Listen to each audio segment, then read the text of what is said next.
All right, looks like we are live, guys, and I know everybody's excited. This is the much anticipated debate between myself and Bill Tavis. Tonight we are going to be debating, is all life related through common ancestry? So thank you to everybody in the chat. Looks like we've already got some super stickers coming in, super chats. Thank you so much, guys.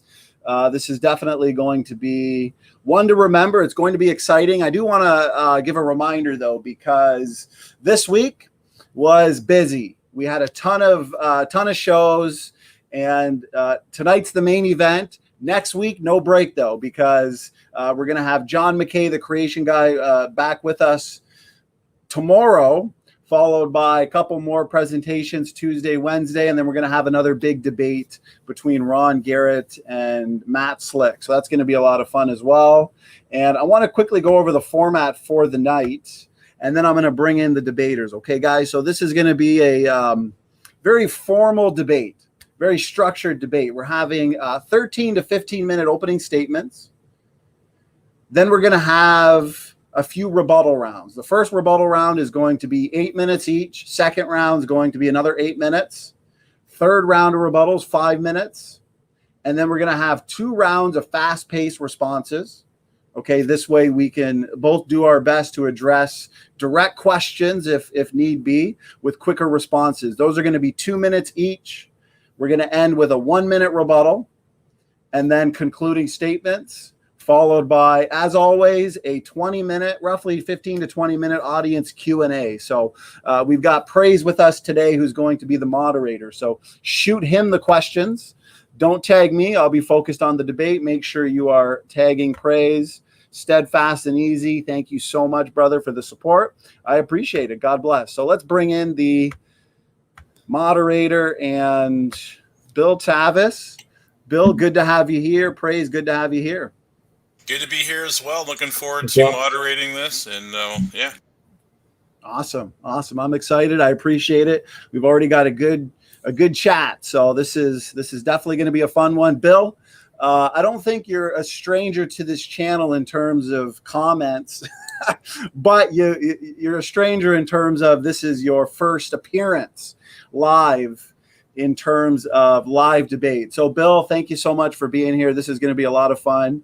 And why don't you take a couple minutes to introduce yourself, break the ice, tell us who you are. Bill, go ahead. Yeah, my name is Bill. My last name is Tavis. It's pronounced Tavis. Okay. Yeah, I'm an artist. I'm interested in biology and I'm interested in the Bible, but I wouldn't call myself an expert in either one. So what am I doing here, right? Well, I've been an artist doing art all day, every day for like 17 or 18 years. That's all I do. I don't have a family or anything. So that is my area of expertise. And ultimately, art is being a creator. And ultimately, this discussion is about creation. I mean, this is a creationist channel. So that is my area of expertise that I'm bringing to the discussion. If there's any atheists out there, I'm not going to be trying to convince you that God. I grew up atheist, but I'm a Christian now, and I'm not going to be trying to convince any atheists out there that God exists. I'm just going to be going from the presupposition that God is true as the Bible describes God, so that me and Standing for Truth have some sort of common ground to start with. But I do hope to show the atheists that evolution is not a valid excuse to reject God or the Bible. And likewise, I hope to show the creationists that the Bible is not a valid excuse to reject evolution. And to tell you a little bit about how I got here, like I said, I grew up atheist. My parents didn't take me to church at all. But I grew up in the desert where lots of dinosaur fossils are found. And we had an excellent natural history museum. And I spent a ton of time there. I went on field trips there with my school, did camping trips with them. I had birthday parties there. I did workshops there. It was a big part of my life. And, when I was in elementary school and adults would ask me what I wanted to be when I would grow up, I would say, I want to be a paleontologist. I just thought it was super cool. And later, when I actually had a biology class in school and I realized biology was all about remembering names, I quickly decided it was not for me because I'm terrible with names and memorizing names seemed like torture. So I eventually went into being an artist, but I still had my interest in life and in biology. And So my career for 10 years was a medical animator. What I did is I visualized micro and molecular biology. So as part of that job, I became familiar with reading really high level, really obtuse scientific research. It'd be like something somebody was studying for 8 years, and then I had to visualize it. And a lot of those papers were really difficult. So that got me used to reading papers. So even though I'm a layman, I can handle reading scientific papers. So ultimately, that's going to be my standard of evidence for this debate. It's either got to be in the Bible or it's got to be in peer-reviewed literature. It was through creating the molecular biology world, through creating that in the computer, is what convinced me as an atheist that there had to be a creator God. Because here I was creating this stuff in the computer. And, in my school, we did a lot of artist study. That's how you learn. You copy other artists. And it was like I was copying the greatest artist ever. So I had to admit that was there. But it was still 10 years after that I finally became a Christian, for lots of other reasons I don't have time to get into. But ultimately, the reason it took so long is because I had so much animosity against Christianity. And I think some of the things I heard from creationists when I was a kid, and just seeing all these fossils, innocently looking at all these fossils, the things I heard turned me against Christianity. And that's a large part of why I'm here today. So I think that's about it. Okay, well, I appreciate that introduction, Bill. This is going to be exciting. My introduction, obviously, I'm no stranger to this channel because this is my channel. I have had about between 80 to 100 debates, roughly. I've kind of lost count, but it's definitely between there.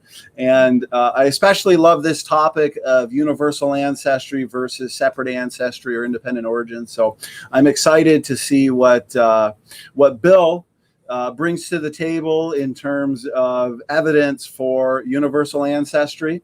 I'd be curious to see if it's going to be anything that maybe I haven't seen before. And it sounds like Bill's been at this for a while, so it's going to be. I'm excited for this one. This is going to be a lot of fun. I've written numerous books on this topic. I got a bunch behind me actually on my floating bookshelves. So yeah, that's pretty much my introduction. So why don't we waste no more time? We've got some super stickers coming in already, so people are excited. I'm excited. Ramen, thank you so much. This is going to be fun. Bill, I appreciate the introduction. Why don't we jump right into your opening statement? Bill, I will say this. If you do start lagging or anything in your webcam, I'll let you know because I want to make sure everything comes out smooth. It looks good so far. Okay. But I saw a couple little issues, but I think we'll be good. But I'll definitely keep you posted on technical stuff. So, Bill, why don't we hand it over to you? Praise, you're the moderator, brother, so I'm going to hand it over to you, and you guide us. Okay. Yes. So we're going to start with our first round of 13 to 15-minute openings. I'm going to give you guys a reminder, the 13-minute mark. So when you're ready to start, Bill, let me know, and on your first word, the floor is yours. Okay, so I'm going to try to share my screen here.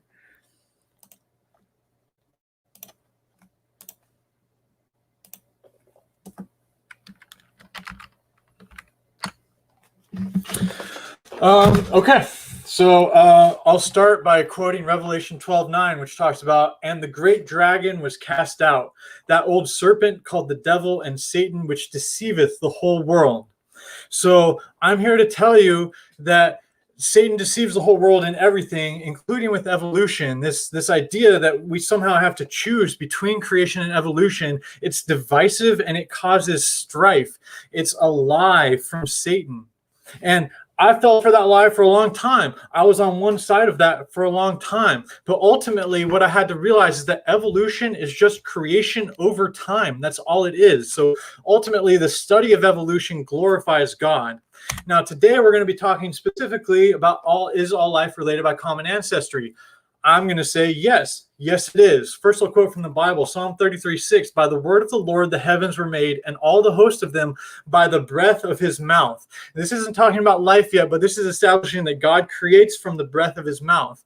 Now, Ecclesiastes 3:19 is talking about animals and humans, and it says, "Yea, they have all one breath."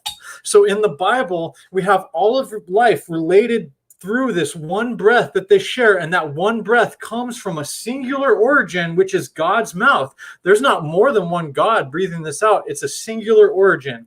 So that's in the spiritual language of the Bible. The scientific concept of common ancestry was introduced by Charles Darwin in 1859 when he said, all living things have much in common. I should infer from analogy that probably all the organic beings which have ever lived on this earth have descended from some one primordial form into which life was first breathed. So I know Darwin probably had some weird opinions about the church, but regardless, when he introduced the scientific concept, he said life is all related back to this one breath. And the Bible says that life is all related back to this one breath. There's no conflict. Here's some modern peer-reviewed literature that answers this question for us. They say it is common belief that all cellular life forms on Earth have a common origin. This view is supported by the universality of the genetic code and the universal conservation of multiple genes.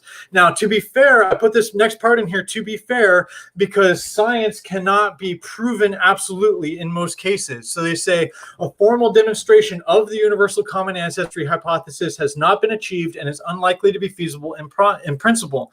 Nevertheless, they say the evidence in support of this hypothesis provided by comparative genomics is overwhelming.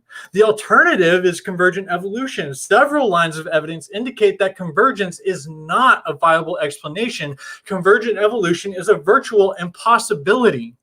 So me as a layman, I can read peer-reviewed literature. Now, I'm not opposed to questioning science. I can identify areas of science where I think there's fraud being committed.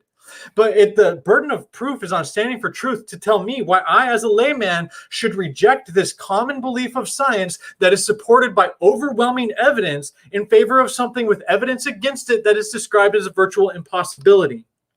Now, here's an image that shows how all of life is related through common ancestry. Another peer-reviewed paper says shared contingent features of all living things point to a single shared origin of all life.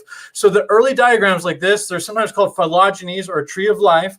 The early diagrams were made by doing comparative anatomy studies. They would, for instance, look at the skeleton of various vertebrates. Most vertebrates share the same bones, the same exact body plan. It's just like different lengths and different proportions of bones. And we can group animals by how similar they are. And it forms a nested hierarchy of classification called the scientific taxonomy. So we have like animals, mammals, primates, etc. Okay. So now this is showing, and that hierarchy is formed by the process of evolution. And in the fossil record over time, from the bottom towards the top, we can see the development of those body plans. Now, this is an artistic rendering on the left showing how all life is related. This is more of a scientific graph, but this is still the tree of life. Now, they don't attempt to, this is an unrooted tree. They don't attempt to identify which one of these came first, but it still shows all of life related by common ancestry. Now, whereas this image shows plants, animals, and fungi all related through common ancestry, plants, animals, and fungi are all constrained to that small green fan in the lower right of this image. Okay, that's all eukaryotes are right there. Next to that, you have archaea, and then that entire fan, taking up the entire top half, is all bacteria. So we've seen bacteria evolve. For instance, antibiotic resistance. Creationists will say, oh, that's not really evolution because the bacteria is still just a bacteria. It didn't turn into a tree. Well, here you see in visual form, this is exactly what science says about the evolution of bacteria. It never shows bacteria changing into anything else. It shows bacteria becoming an enormous diversity of bacterial forms. Now, that is because bacteria reproduces very rapidly. It has been around for a really long time, and it can live in just about any environment. So there's way more bacteria on this than there is eukaryotes.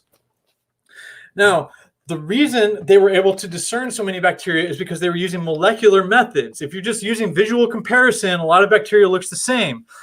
Even earlier studies using molecular studies, they only used one protein. So they were like, oh, maybe it's a web of life and not a tree of life. What these researchers did is use, I'll quote them right here. They said, we aligned and concatenated a set of 16 ribosomal protein sequences from each organism. So using 16 proteins instead of just one gave them a much greater clarity of the data set. And the fact that they used 16 shows how rigorous this research was. That's a lot of organisms to collect 16 proteins from. And the fact that all of these organisms have those same proteins shows that they're all related. Now, this was published in Nature Microbiology, a major respected journal, and it was authored by 17 scientists from around the world working on this paper. So I need an excellent reason as a layman for why I should believe that this is fraud. Fraud is an accusation of a crime. I need evidence. Now I'm going to quote from the Bible again. Genesis 2:9 says, "The tree of life also in the midst of the garden." Okay. This paper that drew this scientific tree of life said, the tree of life is one of the most important organizing principles in biology. So the science says that the tree of life is central to biology. The Bible says that the tree of life is central to the garden. I don't see the conflict. Why do we have to insert a conflict here? Now, like I said in my intro, it was through studying molecular biology that I became convinced that there's a creator. On the right here, we have an ATP synthase. It's very similar to the type of stuff I'd be animating. And so, this has an axle that spins. It does mechanical work. And this, like I said, some of this stuff was hard to create in my animation program where I have ultimate control. Like this function, and it just had to look right. It didn't even have to function. Like this functions all day long in all of your trillions of cells without messing up. And it's formed and functions purely by just molecules bouncing into each other randomly. So the fact that that happens so consistently is truly remarkable.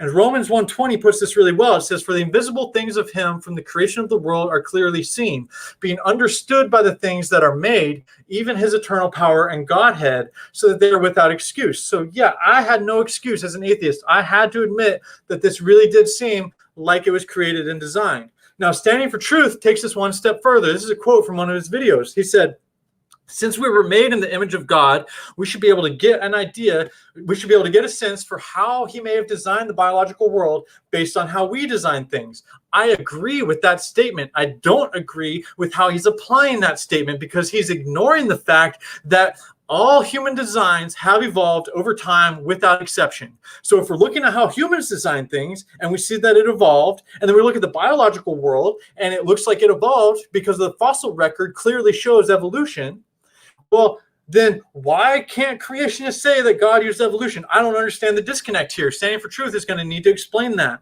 And now, see, I'm an artist. Artists call it progression, not evolution. Like, oh, I progressed over time, or you can even see the whole progression of art over art history. Okay, but ultimately it is evolution. It's the diversification and change of forms through iteration. And this is not just my crazy opinion. Here's peer-reviewed literature noting the striking similarities between biological evolution and technological cultural evolution. It's something that cannot be avoided. Here on the bottom, I use this illustration to show you exactly what I'm talking about. This is the macro evolution of a telephone. On the left, that's a giant wooden box with brass bells and mechanical crank. It's got nothing to do with a smartphone, but you can see how over time, the telephone gradually changed to become a smartphone. That's evolution. So if we're looking at how humans create, like Standing for Truth said, if we're looking at how humans create things to get an idea of how God creates things, evolution is inseparable from that. Now, ultimately, the reason Standing for Truth is not going there with this analogy, the reason he's going to reject this peer-reviewed scientific research is because of the way that he thinks we should read the Bible. On the left here, we have Creation Ministries telling us how they think creationists should read the Bible. They say, if we apply what they call the normal principles of biblical exegesis, ignoring pressure to make the text conform to the evolutionary prejudices of our age, it is overwhelmingly obvious that Genesis was meant to be taken in a straightforward, obvious sense as an authentic, literal, historical record of what actually happened. Now, I don't agree that Genesis is written in that way. I don't think that's obvious at all. And I think a talking snake seems like something figurative to me. And ultimately, this cartoon on the left is mocking the Bible. Okay, so when you read the Bible this way, it opens it up for mockery. I don't like that. Is it true that evolution is the only reason that you wouldn't read the Bible this way? No, that's not true. On the right, we have the earliest recorded Christian theology. This is from less than 200 years after Jesus Christ was crucified.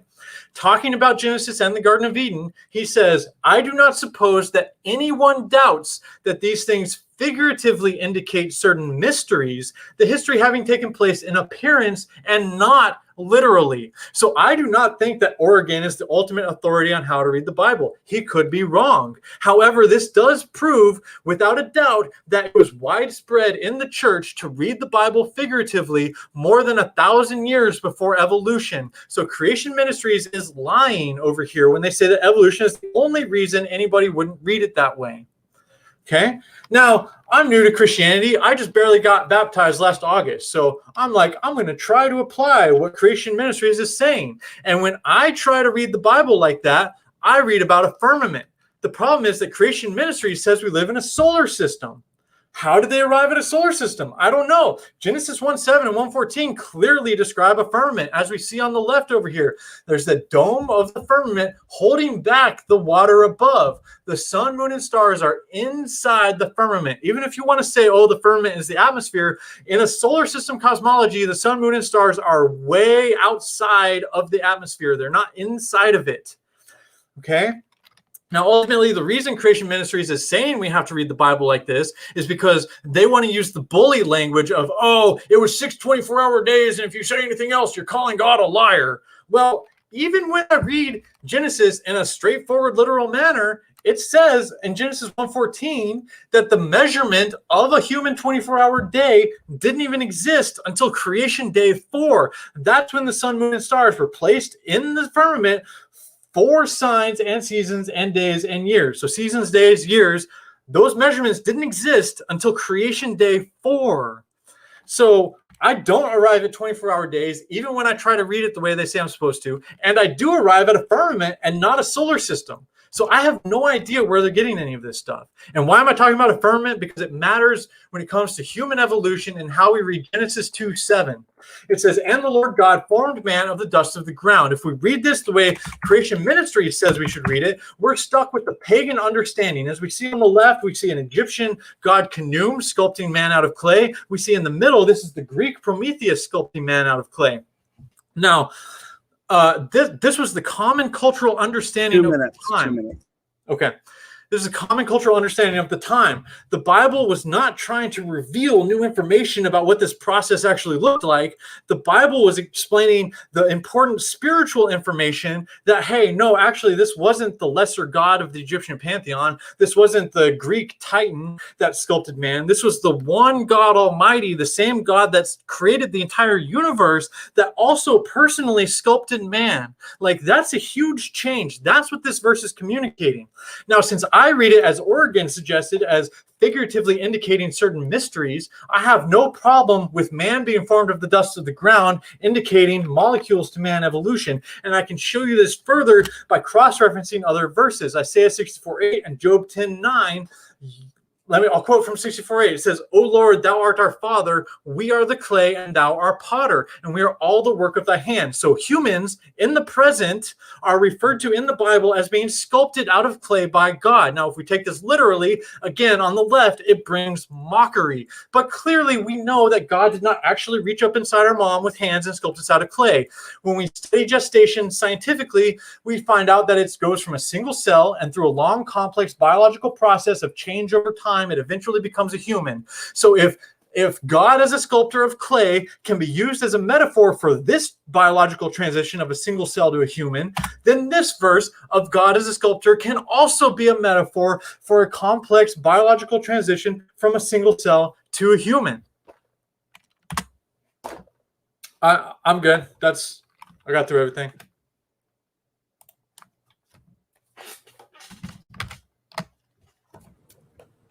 All right, awesome. Praise. How yeah, we looking? I got DC'd. I'm sorry about that. Yeah, so yeah, your time's up. So we're going to hand it over to SFT now. I'm going to start the timer on his first word when you're ready to go, SFT. Okay, let me share screen. Don't start the timer just yet. Yeah, I know. I'll let you know. Let me get everything here. Good to go.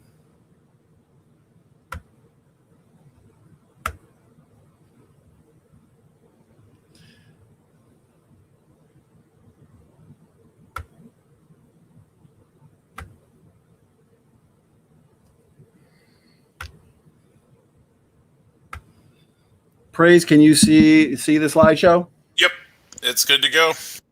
All right, give me 1 second here.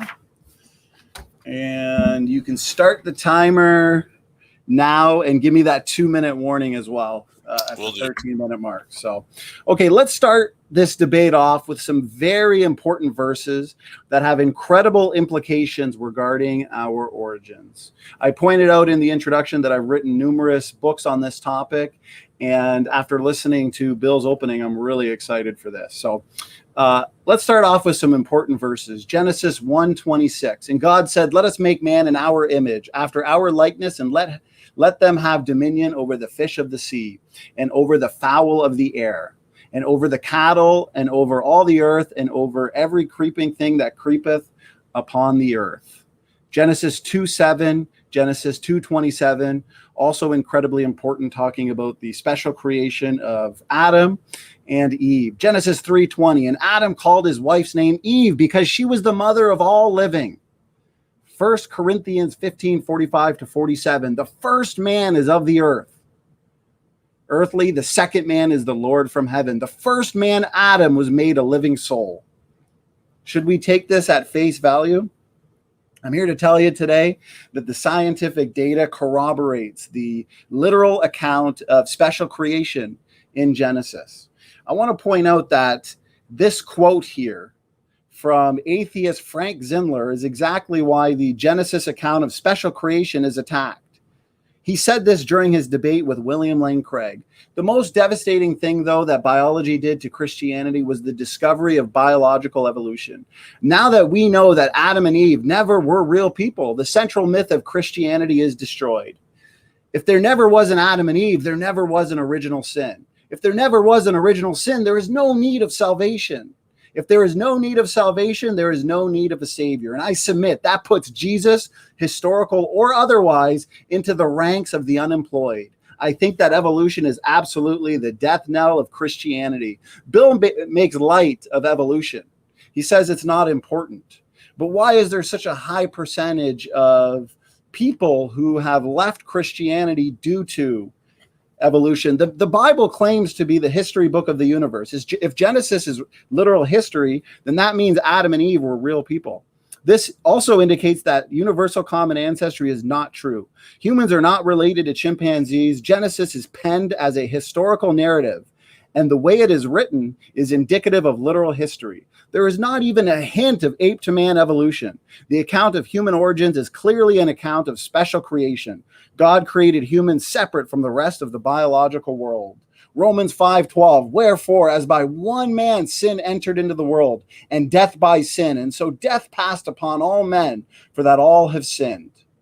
Okay, let's get right into the evidence here, because I got to point out that it is incredibly important that Genesis be understood as literal history, because it is in Genesis where we learn that death is the penalty for sin. Death came into the world because of Adam's sin. This is exactly why we have death, decay, and suffering in the world today. Is there evidence for independent origins as well as the fall of man? The answer is yes. No evidence that Bill gave in his opening presentation, and I am going to touch on it all, in any way, shape, or form demonstrates universal common ancestry. The evidence is overwhelming for independent origins. Much of the evidence that confirms the Genesis account of origins also refutes the arguments that Bill presented in his opening statement. No, not all life is related through common ancestry. Let's talk about genetic degeneration. Now, in terms of genetics, what we have is a huge genome of 3 billion letters. We know that the mutation rate is extremely high. It's approximately 100 new mutations per person per generation. And it also turns out we have 3 new mutations every cell division in our body. This is astounding. Genetic entropy is the fact that most mutations are both slightly deleterious and selectable. And there are a huge number of papers that I am going to present here today where these population geneticists acknowledge the real problem of genetic degenerations. Most deleterious mutations have extremely small negative effects on fitness and thus are invisible to selection. If Bill wants to win the debate tonight, I certainly hope he has read through these papers. And these results have also been validated using biologically realistic numerical simulation. paper after paper. The biggest names in biology all recognize genetic degeneration is true. And many have even named the genetic degradation problem, as you can see here on this slide. So these deleterious mutations, they build up in populations over time and result in genetic sickness and extinction. Mutations are essentially alterations in the DNA sequence. Harmful mutations vastly outweigh truly beneficial mutations, which means that harmful deleterious mutations are accumulating in the genomes of living organisms, and with beneficial mutations being so incredibly rare and most mutations being mostly deleterious, this means that large-scale evolution that Bill here is pushing tonight cannot be true. We're all more and more mutant every day. We are adding 3 new mutations per cell per day. All these mutations are coming in and they are having tiny effects. The next time somebody tells you that you don't look like yourself, tell them, of course not. This is the most mutant that I've ever been. Now, here's the thing. If you change 1 letter in a genome of 3 billion, you are not going to have a huge effect. The effect will be very small. It will be very subtle, but you've still lost a little bit of information. And if you don't stop this process, you're going to eventually destroy all the information. The majority of mutations are effectively neutral. This is agreed upon by population geneticists. It is not an invention by young Earth creationists, and Bill has to deal with this very real problem today. The typical mutation has too small of an effect on fitness to actually be measurable. Natural selection cannot see these mutations. They're virtually unselectable. Selection can, of course, act on the worst and most damaging mutations. We have some mutations where you can see an effect, of course, right? 1 letter change can often lead to disease. But the typical mutation is not detectable in any way.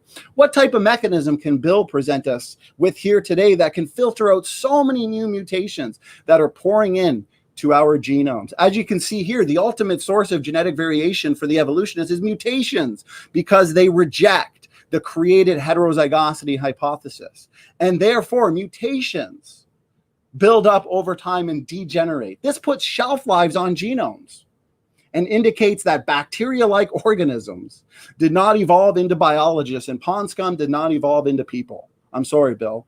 This is all perfectly consistent with the fall, death, degeneration, and extinction is exactly what we predict as biblical creationists. And this is exactly what we find. We don't have to reinterpret scripture as Bill has done here today.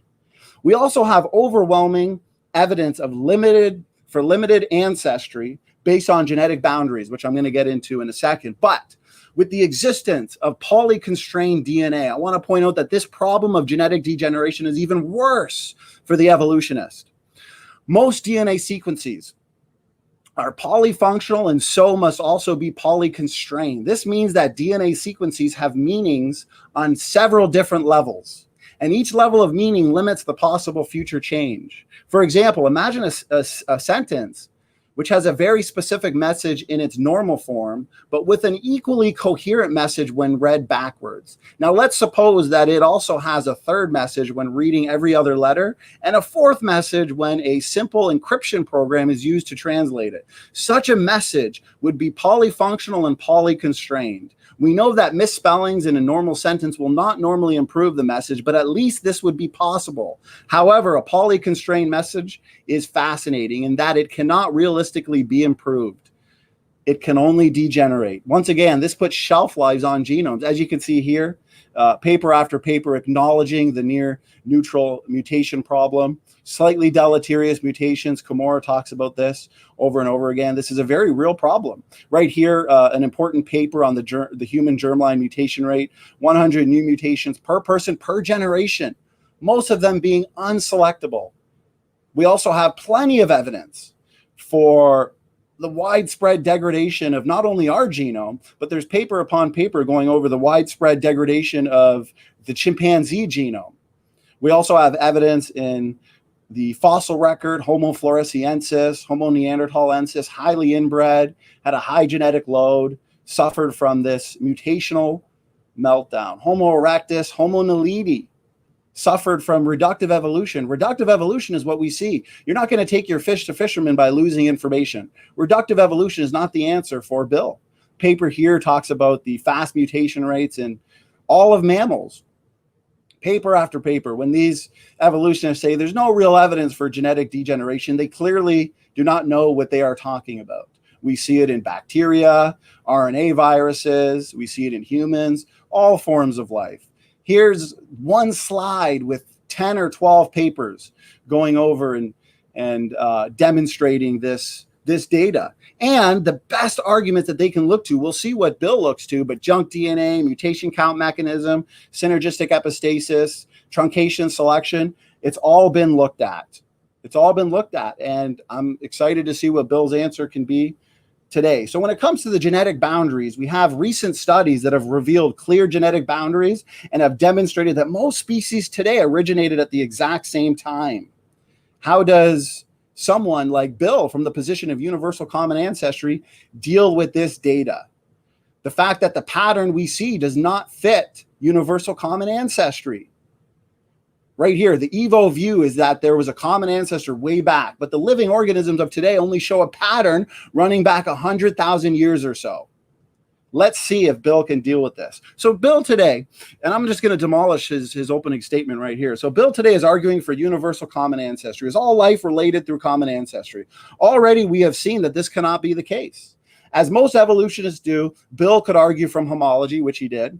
He could argue from the rare so-called transitional forms. And of course, he could argue and look to nested hierarchical patterns, phylogeny, cladistics. This is exactly what he did. Typical talking points from the evolutionists. These groups within groups patterns that exist in the biological world.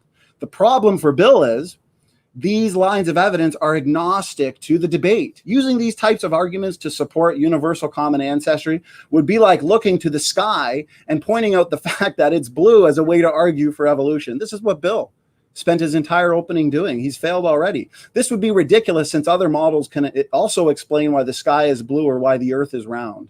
The blueness of the sky or the roundness of the earth can both be explained by evolution or creation.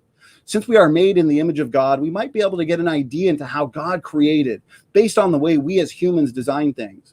It turns out that human designers build in homologous patterns, design transitional-like vehicles. For example, this military amphibious assault vehicle.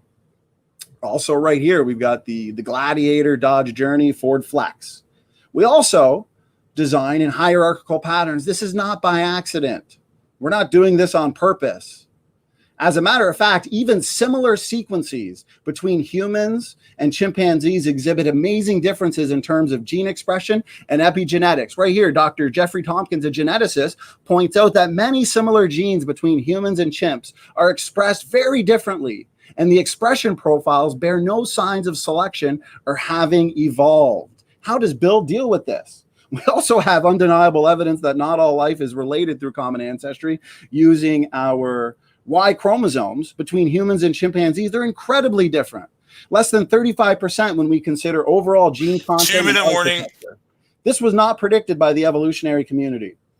We also have extremely low genetic diversity, which is exactly what we would predict from the biblical starting point of Adam and Eve. This would have restricted genetic diversity. This too was not predicted by the evolutionary community. As you can see here, major differences between the apes and humans.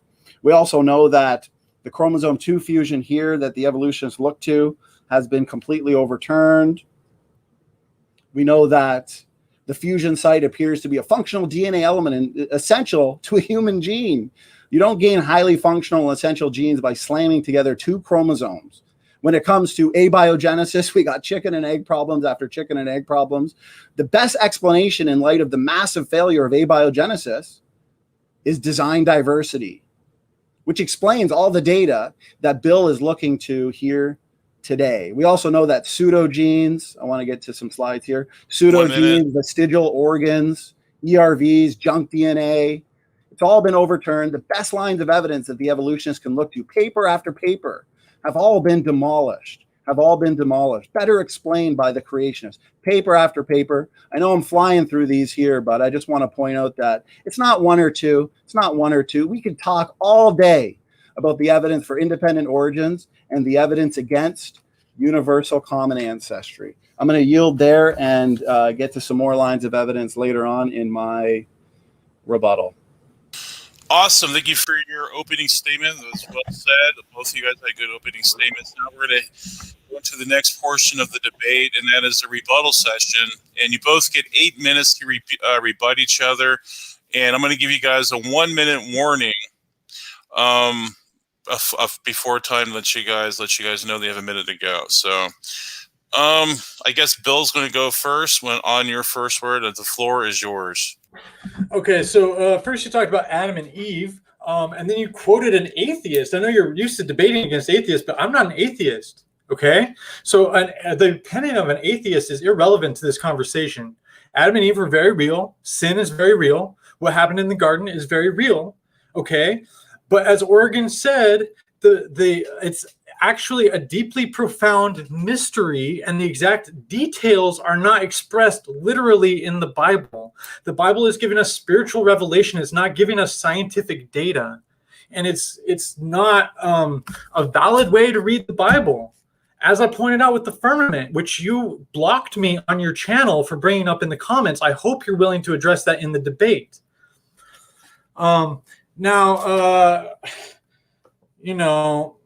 He brought up, so many people have left because of evolution. I know. That's what I'm telling you. Okay? The position of creationists turned me off of Christianity for most of my life. I did fall into rebellion when I was a teenager, and I rejected Christianity for lots of other reasons. I don't know if I would have gone to it if it weren't for creationists, but they definitely were the seed of my antipathy towards Christianity. It's about time to take personal responsibility and stop blaming everybody else.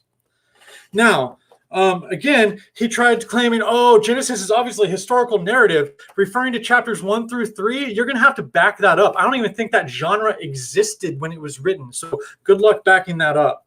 Now, spent a lot of time speaking about entropy. So I want to share my screen here. I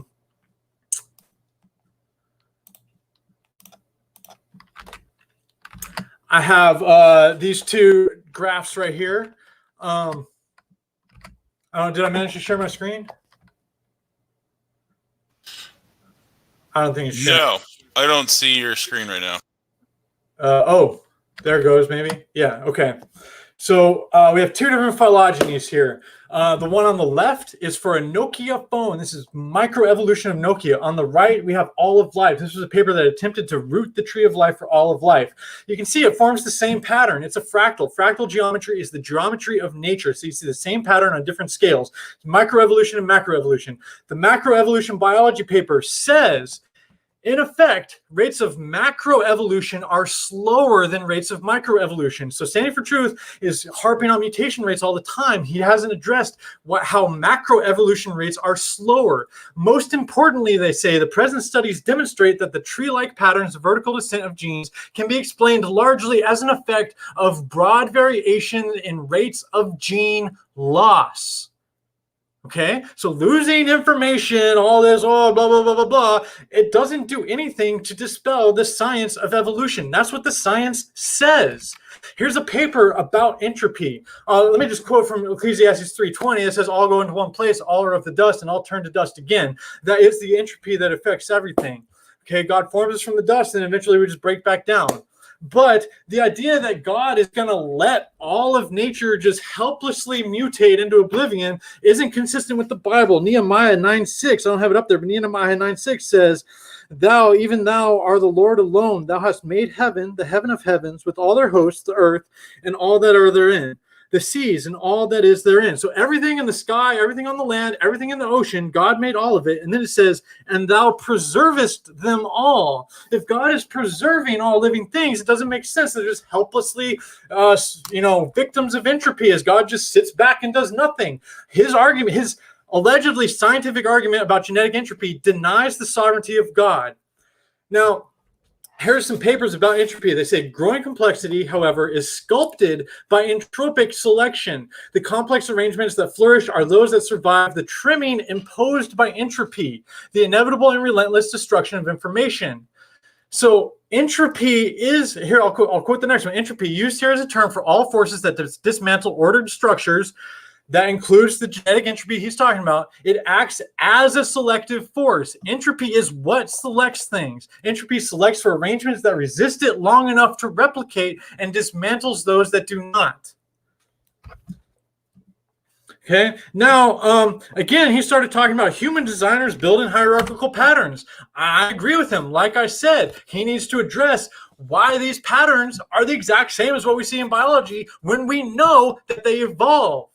Okay, on the left here, this is the caption for this image is the reconstructed tree of the evolutionary history of Nokia mobile devices. Okay, and they're talking about these different things, and they say this can be easily understood if we adopt the concept of the common ancestor. Here we have common ancestry applied to human creation. Okay. Here's another example. On the left, we have Indonesian batik. This is a type of fabric pattern, and this is a different way of visualizing a phylogenetic tree. They call it a phylomimetic because a meme is a cultural variation of a gene. Okay, they say the first important thing we can learn about through the phylomimetic tree is the visualization of creativity landscapes of Indonesian batik. Now, on the right, we have a biological tree of life for spiny-rayed fishes, which is like a huge amount of animals. It's like, I don't know, a fourth or a third or something of all the living species, a ton of animals. So if this one on the left is a visualization of creativity landscapes, the one on the right is also a visualization of creativity landscapes. This vast array of organisms shows the creativity of God. And this definitely shows that both human designs and biological designs evolve over time. The hierarchical structures of human designs is formed through its evolution. And then I also want to, mention that, I established in my introduction that peer-reviewed literature was my standard of evidence. Both of these papers are peer-reviewed literature. Now, Standing for Truth quoted from some peer-reviewed literature a couple times, but he did not. He pulled quotes out of context and used it to support something that the original authors do not support. And then the stuff that he quoted that actually does support what he's saying was not in peer-reviewed literature. That's just somebody's opinion. I'm a layman. I need some standard of quality before I'm going to trust a source. 1 minute. Yeah, I guess we'll just touch on sin a little bit more because the Bible says that sin comes from our flesh. So evolution actually elucidates why that's the case. Okay, our sin comes from our flesh because we inherited all of these powerful desires, these animal instincts from evolution. But then in the Garden of Eden, we opened our eyes. All of a sudden, we can no longer act blindly on these instincts like animals do. All of a sudden, we bear this responsibility. And not only that, we can act out on them in terrible ways that animals can never dream of. So evolution just strengthens the case of sin. The fact that our reptile brain is rooted at the base of our brain, and that's where the worst sin comes from. That's why we're slaves to it. That's why we can't escape for it. That paints the need for Jesus Christ as our Savior from sin. I'm good with that. Time. Yeah, you're just right under the 8-minute mark. So thank you for your rebuttal. Now it's SFT's turn for his rebuttal. And whenever you're ready, SFT, I'll start the timer.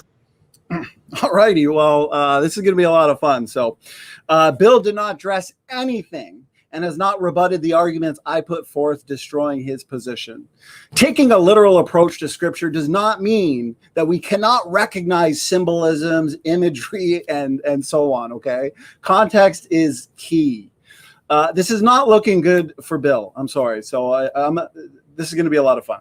He's looking more to Scripture than to science. He is failing miserably at his burden of proof today. This is not looking good. His argument against genetic degeneration is it's not consistent with God. Ouch. Again, I'm going to say this is not good for Bill. Bill, you've been trolling my channel for how many months and still have no answer, okay? Bill does not understand that genetic entropy doesn't have anything to do with thermodynamic entropy. Think degeneration then, Bill, and please try harder next rebuttal, okay? Because,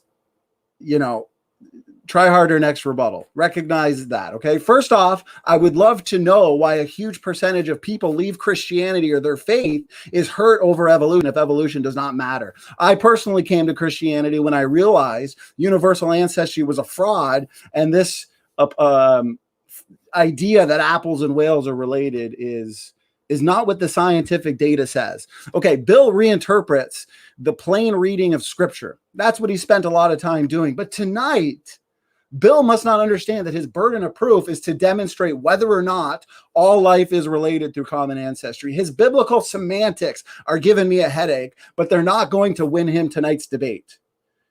My interpretation, taking Genesis as a historical narrative, is, guess what? Consistent and corroborated by the empirical scientific data that Bill was not able to address today so far. Bill said evolution is just creation over time, okay? I've got so many notes here. I wish I had an 8-hour rebuttal instead of an 8-minute rebuttal, okay? This could not be further from the truth. This also depends on what you mean by evolution. The word evolution is slippery. Both evolutionists and creationists do not deny, I should say, change over time or change in allele frequencies in populations over time. But what we see in terms of evolutionary mechanisms are limited in explaining the entirety of biodiversity on the planet today, which, by the way, Bill has to explain. He's failing his burden of proof. Mutations are the destroyer and not the creator. God creates perfect. And it is because of man's sin that we have gone downhill. And this is what we see in our genetics. This is what we see in the universe. Mutations degrade genetic functionality. But yet Bill wants to look to mutations, which are destruction and not construction, as a way to take his fish to fishermen or his pond scum to people. Bill, you got to do better. Mutations or typographical errors in a text do not reflect God's original creation. God does not make mistakes, Bill. Bill talked a lot about phylogeny, cladistics, and nested hierarchies. These are all agnostic to the debate. Bill said hierarchies are formed through ancestry. This is not true. Bill's clearly new at this. Phylogeny requires many assumptions. First off, and I've got paper after paper that I could share screen on, they admit that they first assume there is a tree, and then they go into it looking for the data to categorize animals based on features, traits, shared derived synapomorphies, okay? And it turns out there are so many contradictions to this so-called phylogenetic tree of life that Bill spent so much time showing up on screen and clearly not understanding. A couple of these inconsistencies are convergent evolution, loss of traits evolution. We also see stasis in the fossil record, not forward change. Evolutionary mechanisms cannot explain the origin of novel phenotypic complexity, the origin of body plans. We also have incomplete lineage sorting, okay? Where depending on what gene you focus on, you get totally different trees. Let's say we tested the cytochrome C or the cytochrome B. Okay, let's say we looked at these different proteins, we would get totally different, inconsistent trees to what Bill is purporting today. These are all contradictions to Bill's phylogenetic tree arguments. All of his arguments fail. Similar proteins he talks about demonstrate shared function, shared purpose, not shared ancestry. This is why function is key. And the fact that we have a genome of near fully function means that this genetic degeneration problem is even that much more worse for Bill. It puts shelf lives on genomes. Bill, deal with it. Quit dodging, okay? Bill talked about bacteria. We know from Lenski's experiment that bacteria populations experience what is called reductive evolution. We never observe any real forward evolution. We observe loss of traits, loss of function. We see in these long-term bacterial experiments, we see what's called adaptive degeneration. They're losing genes short-term, but it's long-term degeneration, okay? Bill, you need to update yourself on the data. You're arguing from 50 years ago. This is all in line with the biblical fall, which introduced mutations and extinction, which you want to deny, which means you have no explanation for mutations. You obviously don't understand that mutations lead to disease. We have thousands and thousands of new diseases entering the genetic database every single year. How do you account for this according to your model and according to your biblical butchering of the text? You're not going to take your bacteria-like organism into a biologist through loss of information and degradation of information. Yeah, human designs evolve over time, Bill, as we are limited. God is infinite. He creates perfectly. He creates animals. Guess what? With the ability to reproduce. Imagine if we could do that. Imagine if we could do that. No, we're in the infancy of understanding design, Bill. Quit straw manning. Okay, you've been at this for months, and this is the best you could come up with. And it's sad. It's laughable. I don't want to be mean, but it's sad. The DNA code is more complicated than the most complex computer on the planet. We write books, Bill, that can be read both forwards. Well, with books, we can read them forwards, but DNA can be read both forwards and backwards. It's information compression on the highest level. Humans create imperfectly. Okay, this is why I say we can get a sense, Bill, we can get a sense for how God designed the biological world. And it just so turns out that we build in hierarchical patterns, transitional like forms, homologous patterns. This is how we build. And this is also what we see in the biological world. These lines of evidence are agnostic to the debate. Okay, another thing when it comes to the scripture, well, days will exist in the next life. Okay, in the new heaven and the new earth. We will be sustained not by a sun, but by God's light. How do you explain that? When we read Genesis and the days of creation as literal, okay, we can do this without any problems. And God sustained with his own light before the sun and moon were created. This was a great way to not get people to worship the sun. Macroevolution is a slow process, Bill says. Yes, time is your God. Time is the hero of the plot for Bill. But guess what? Deleterious mutation accumulation and mutation rates in general in the mitochondrial DNA, the Y chromosome. 1 minute. Okay. The Y chromosome puts shelf lives on genomes. Bill, how do you explain the incredible dissimilarity between human and chimpanzee Y chromosome? Less than 35% dissimilar. Answer that. Answer genetic degeneration. Why can we build these mitochondrial DNA phylogenetic trees? And we can see that we all came from one woman just a few thousand years ago. Same with the Y chromosome. Okay, time is actually the enemy of the plot for you. You don't have large-scale evolution since mutation accumulation puts shelf lives on genomes. Okay, you have inconsistencies with your phylogenetic trees, with your cladistics. You make evolutionary-based assumptions. I've got so much more to say. I think I've only got a couple seconds left. So let's hand it back to Bill and let's have him try again because so far it is an epic fail. Go ahead, Bill. So that concludes our first round of rebuttals. We'll go into the second round now. So, Bill, on your first word, we'll start the timer. It's going to be 8 minutes as well. So go ahead. Sure, yeah. I'd like to make my case without resorting to petty insults like, oh, epic fail, dude.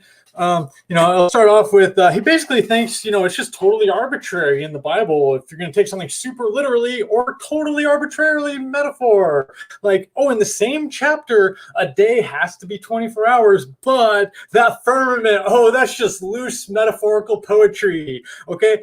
It's totally inconsistent. That's not a valid exegesis. He needs to answer to the firmament. He totally avoided it. Like when I read Genesis in the plain, straightforward way, it talks about a firmament holding back actual water. And then in Noah's flood, the windows of heaven were opened up and let some of that water through.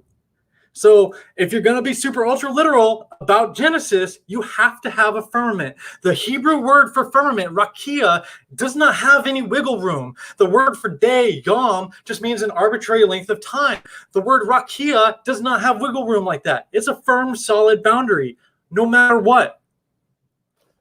Now, he then goes on to talk about science. I'm going to try to share my screen again here.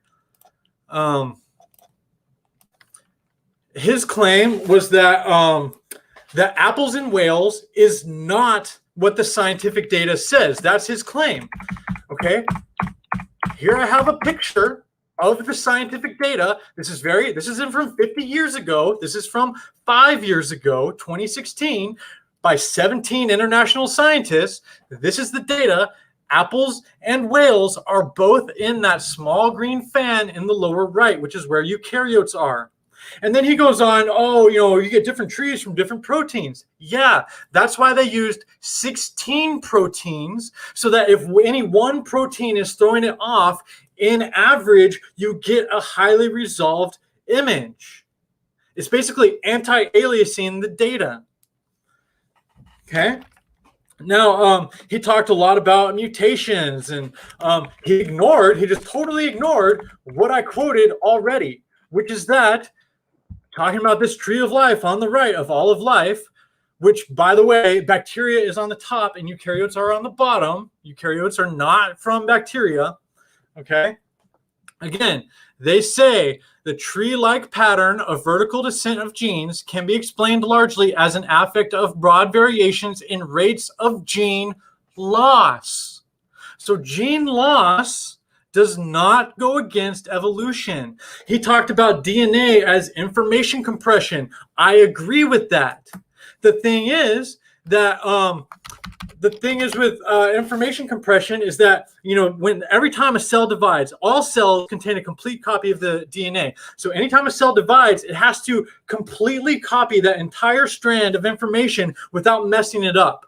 So yeah, it's information compression. You want that data to be as small as possible. So if you're not constantly losing genes, you're going to wind up with information bloat. You're going to wind up copying more than is necessary, and then you'll wind up with more mistakes. So nothing about what he's saying about entropy goes against evolution. I'm going to quote more from this paper, which is specifically, this paper is called "The Evolution of Universal Adaptations of Life is Driven by Universal Properties of Matter, Energy, Entropy, and Interaction." And this is not just talking about entropy in the thermodynamical sense, whatever.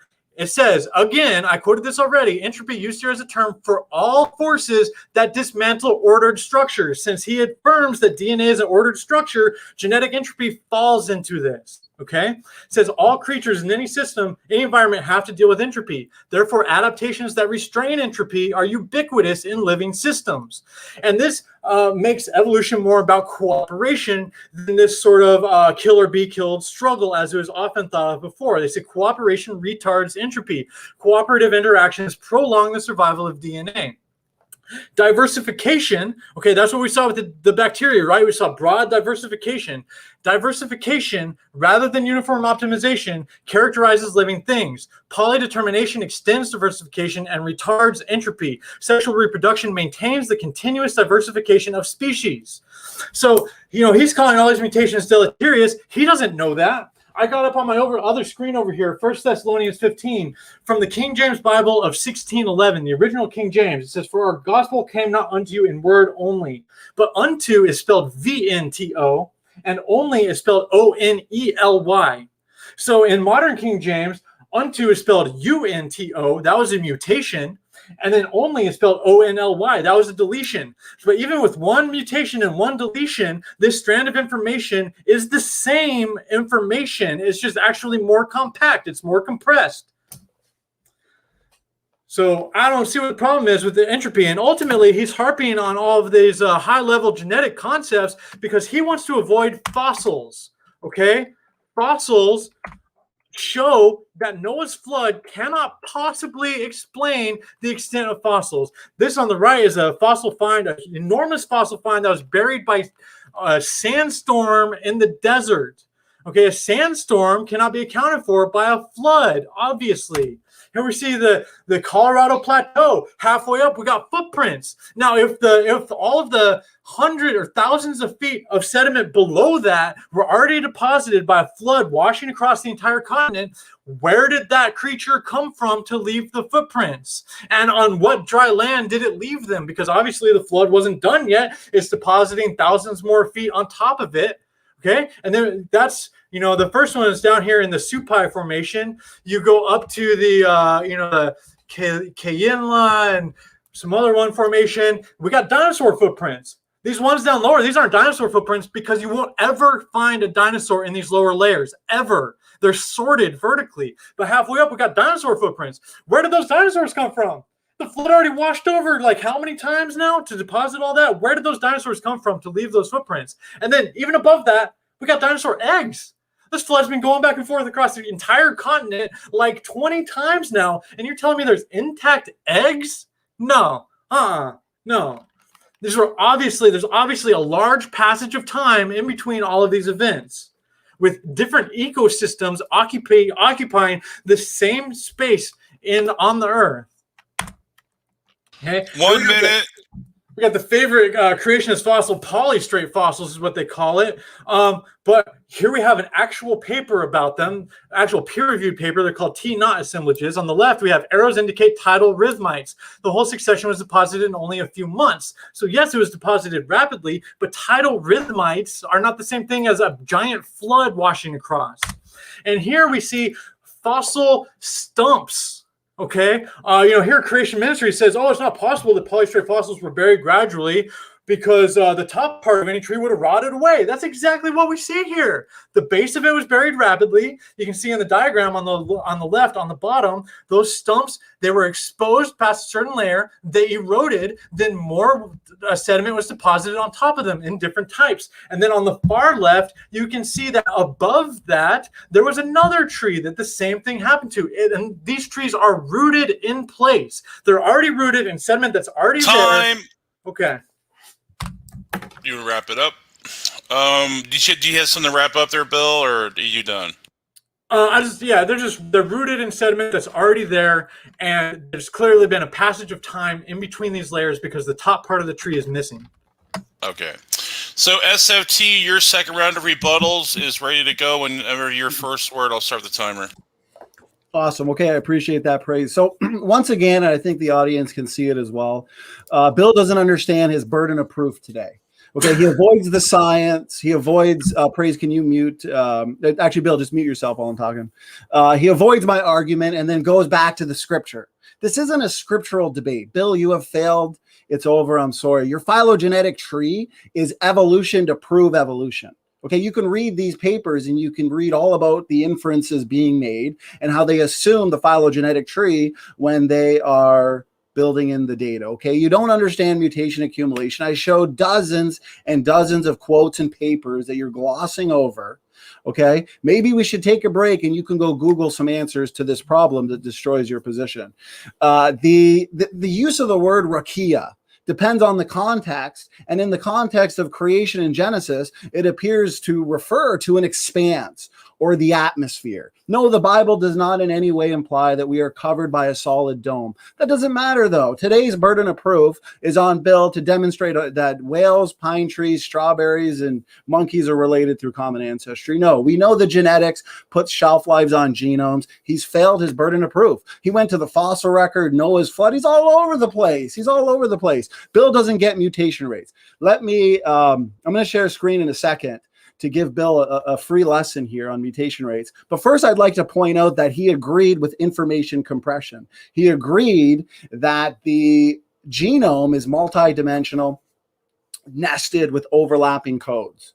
Okay, maybe he agrees that the junk DNA paradigm has been overturned. I'd like to hear him answer that later. Do you, Bill, believe that the junk DNA paradigm has been overturned? Do you agree with the evidence that suggests we have massive genome-wide functionality in terms of these DNA elements like pseudogenes, endogenous retroviruses, ALU sequences? I must have showed 20, 30 papers in my opening. So I'd like to see if you agree with that, because if you do, it puts you between a rock and a hard place, because it turns out that more of these mutations that are accumulating are deleterious. Bill said that. How do we know that they're deleterious? Oh, maybe all the population geneticists, maybe all the number of quotes that I showed in my opening statement where they pointed out that no mutation can truly be neutral, as they must all have some effect on fitness. They all must have some effect on genotype. And since they're only slightly deleterious, guess what? Natural selection can't see them. They're subject to genetic drift and they degenerate over time. Bill, you don't have billions of years. Okay, time is not the hero of the plot. You can have billions of years, but guess what? All you're going to have is more genetic degeneration, more extinction, and no macroevolution that you want people to believe occurred in the past today. Okay? The mitochondrial DNA compartment that we only get from our mother, it picks up a mutation about every other generation. When we build these phylogenetic trees or family trees, we can look at mitochondrial DNA diversity worldwide, and we can see how far apart people are, okay, on this tree. And with the fast mutation rate, Eve, the mother of us all, existed only a few thousand years ago. And this actually leads to testable predictions on the history of civilization, leads to testable predictions on mutation rates. I'm going to ask Bill, what testable predictions can you make? And you still have not answered the genetic degeneration problem, why the Y chromosome in the chimpanzee and human is so incredibly dissimilar. You haven't addressed the mitochondrial DNA data. Mitochondrial DNA worldwide has incredibly low genetic diversity. How do you explain this according to your model of deep time evolution? The Y chromosome, it's also fast, picks up about one mutation every generation. There are only a few hundred mutations separating people worldwide. And our last Y chromosomal ancestor, being Noah, existed just 4,500 years ago. This is all consistent with universal common ancestry. As you can see here, guys, we don't have to go to Bill's butchering of the text. We can take the straightforward reading of the Bible, as I indicated in my opening statement, with the passages suggesting the special creation of Adam and Eve, death, extinction as a result of the fall, and all the scientific data corroborates that. But Bill's butchering of the text, why he keeps going to scripture, is beyond me today. He's not demonstrating that all life is related, but guess what? His interpretation of the scripture is inconsistent and is not corroborated by the scientific data, which is why he fails both scripturally and scientifically. I want to point out as well, Dr. John Sanford and colleagues, they've developed a massive computer program called Mendel's Accountant. Okay, it's actually the most sophisticated evolutionary modeling system ever written. You can literally take any mutation rate you want, any mutation distribution, population size, all these different parameters you can apply to these artificial populations, okay? We can then allow it to run its course. We can then look to natural selection, and we find out over and over and over again that with any realistic set of parameters, evolution does not work. It's been falsified. Okay, Bill is holding on to pseudoscience that's been falsified. For whatever reason, I don't know. Genetic degeneration is inevitable. All of these rescue devices that he could look to, which I still don't think he understands the problem, which is weird because I was asking him questions months ago in a live chat where he admitted he had no answer, and it's been months later and he still has no answer. These rescue devices, truncation, selection, mutation count mechanisms, synergistic epistasis, super beneficial mutation, trade-offs, you name it, whatever Bill could look to. They've all been looked at, analyzed, and published, and they all fail. They all have been falsified. I want to share screen real quick. Crazy, if you could just pause my timer while I do this. Yeah, yep. Okay, here we go.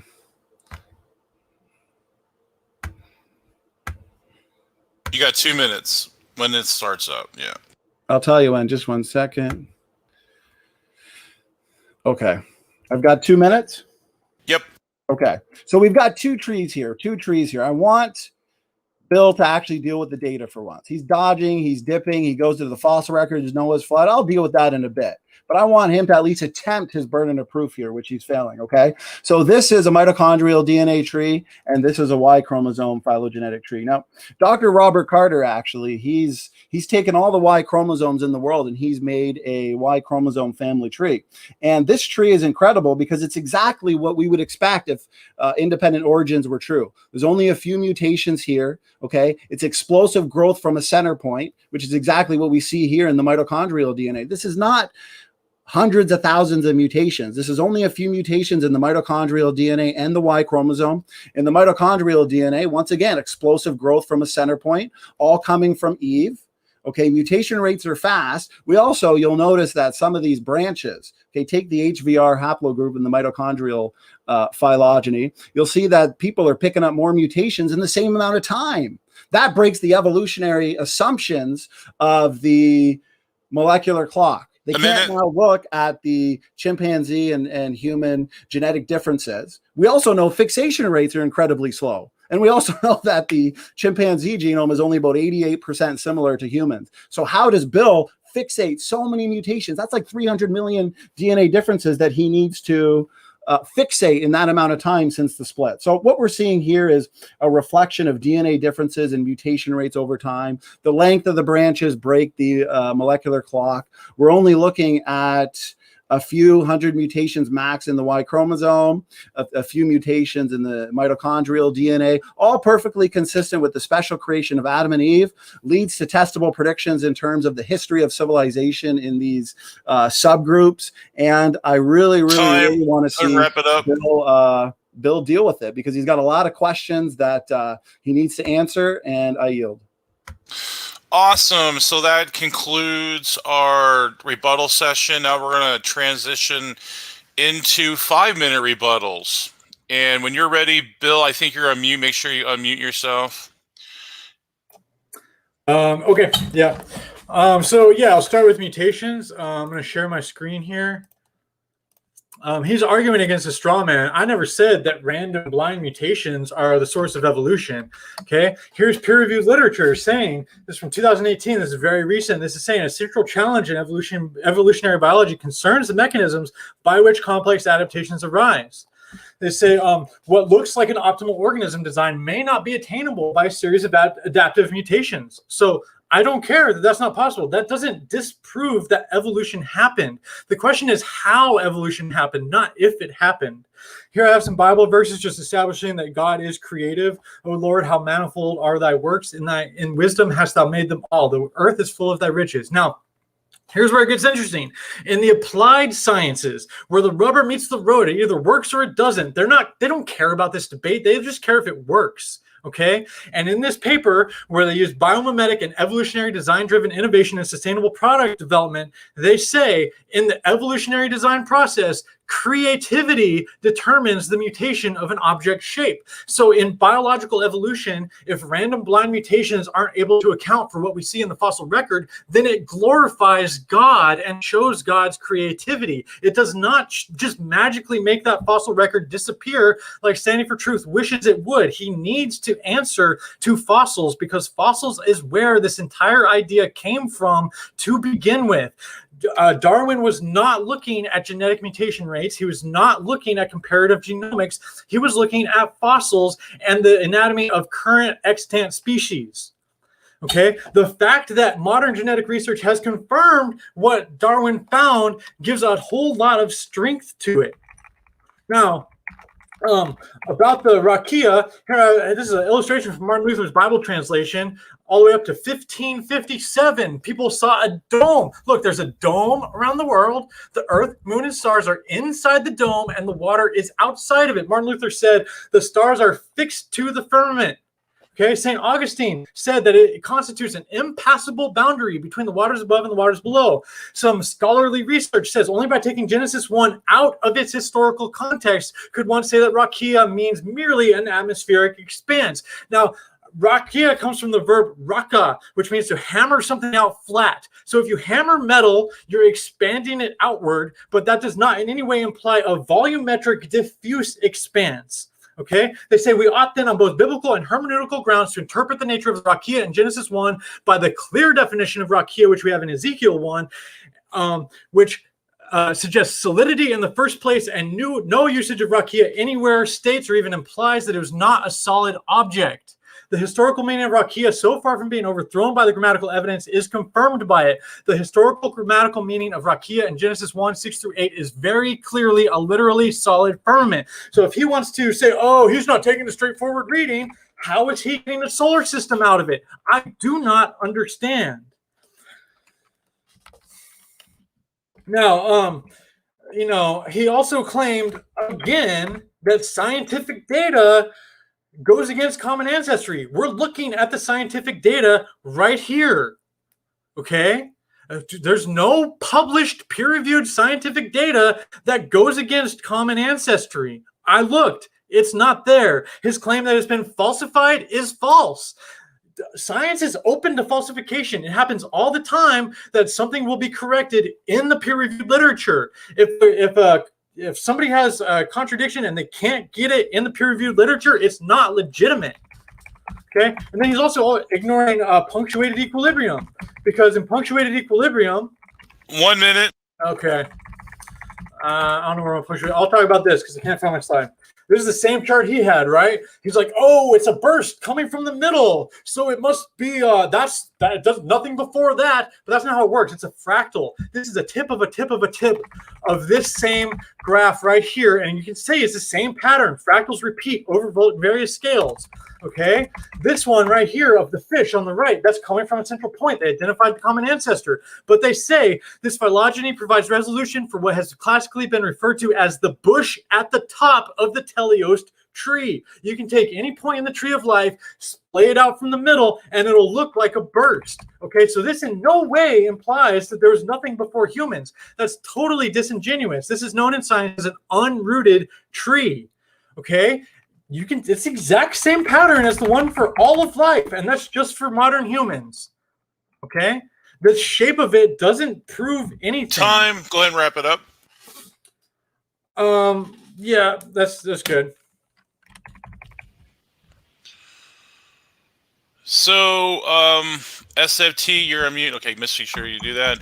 You have 5 minutes. I'm going to warn you. I'm going to give you a reminder and 1 minute to go. So whenever you're ready, I'll start the timer. Awesome. Okay. Well, I should have wrapped half my brain behind my back because it's too easy. Bill and the audience I know can see it. He's not even debating universal ancestry. Keeps going back to the scripture, butchering the text.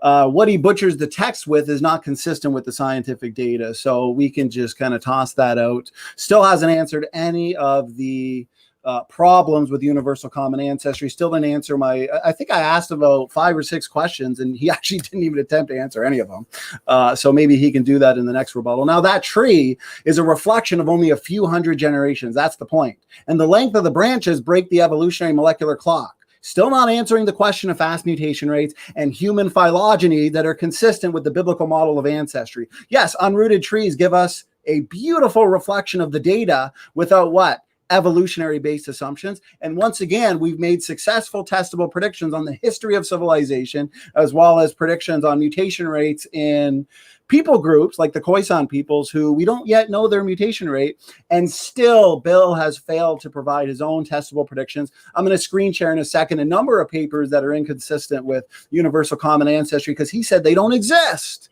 Well, arguments from Bill don't exist, apparently. He also talked about in his previous rebuttal, he's not addressing anything that I'm saying, but I'm going to try and address everything he's saying, even if it is off topic. He's been off topic the entire debate. He talked about fossils, the order of the sequences in the geological record, dinosaurs and humans, why aren't they found together, dinosaur eggs. Well, Bill, once again, clearly does not understand the mechanism of the flood itself, horizontal and vertical movements of the plates, right? We've got these meters per second movements of the plates. Today, we see continental drift. In the past, we'd be looking at continental sprint, catastrophic plate tectonics, which can best explain the necessary conditions to rapidly buckle the strata and produce these mountains. These snail-paced movements of the plates that we see today, will not explain what we see in terms of the geology, okay? And Bill can scoff at this, but we'll see if he has an answer to this because I've used it many times. He hasn't had an answer to anything else. Let's see if he has an answer to this. We've made a testable prediction based on this flood model, okay, where the fountains of the Great Deep break open, plates are moving at meters per second movements. We've got runaway subduction, and therefore we've made a prediction that we should find these slabs of cool rock at the base of the mantle. And it just so turns out that with modern seismology, we have found these massive slabs of cool rock at the base of the mantle. These slabs were not taken down there millions of years ago, Bill, or else they would have melted, okay? Or at least cooled up, warmed up to the material around it. How do you explain that testable prediction? If you're not making testable predictions, which is the gold standard of science, you don't have a scientific model. Still hasn't answered the questions of the Y chromosome dissimilarity between humans and chimpanzees. How do you fixate so many mutations in that time frame since the split? Hasn't answered the inconsistencies with the chromosome 2 fusion. Hasn't answered how the junk DNA paradigm has been overturned. If he accepts that it's been overturned, then he has an even bigger problem with genetic degeneration. He's stuck between a rock and a hard place, which is why he keeps running to the scripture and going off topic because he doesn't have anything in terms of this debate, okay? What we see in the fossil record, we see burial by ecosystems and habitats. what we see is actually what we would expect to find in a global flood. Marine creatures all throughout, slow-moving creatures at the bottom, like worms, for example. We've got trilobites, fish, land animals, and creatures. And when we actually take it from a biblical starting point, okay, then we know that God created two people and populations of animals. So we'd expect at the flood billions of animals, and that's what we find is billions of fossils and very little to no human fossils. Okay, so obviously dinosaurs and man, for one, would not have lived in the same ecosystem or habitat. Just like today, different animals live in different habitats. You're not going to find humans and elephants buried together. Okay, so we find that in the pre-flood world. And we also know that in the land of Eden, we are told in the scripture that a river flows out of Eden. And we know rivers flow downhill. So we can assume that Eden was at a higher elevation. And we know certain animals such as certain dinosaur species live in swampy lowland areas. So various animals of various ecosystems and habitats were separated from man and other forms of life. But that being said, the evidence corroborates a global flood, but it doesn't matter in terms of this debate because the burden of proof is on Bill to demonstrate universal common ancestry. And I have asked a number of questions that hopefully he can answer in the next rebuttal. Hopefully he can explain the cold time. Go ahead and wrap it up. And I'd like to see some predictions of his own. If he wants to look to uniformitarianism, let's make some predictions, Bill, in geology and in genetics. Go ahead. So now we're going to move into our last session, and then it's going to be a rapid session. You get 2 minutes. I'm going to try to give you a 20-second warning. So these are going to be quicker. So if you have something big planned here, I wouldn't do it here. So whenever you want to start, Bill, it's your turn, and you also are on mute if you want. There you go. So whenever you're ready, go ahead. Okay, let me share my screen here.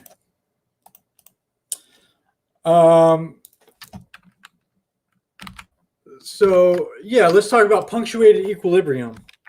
Now, he goes on and on about mutation rates. Mutation rates don't, like I already quoted, random mutations do not account for large-scale changes in organisms. Okay, it just creates diversity within a species because a species emerges and then it becomes stable for a long period of time. Okay, that's what Stephen Jay Gould presented in 1977 as punctuated equilibrium. Here he is in the middle complaining about the way creationists took his words completely out of context and lied about them.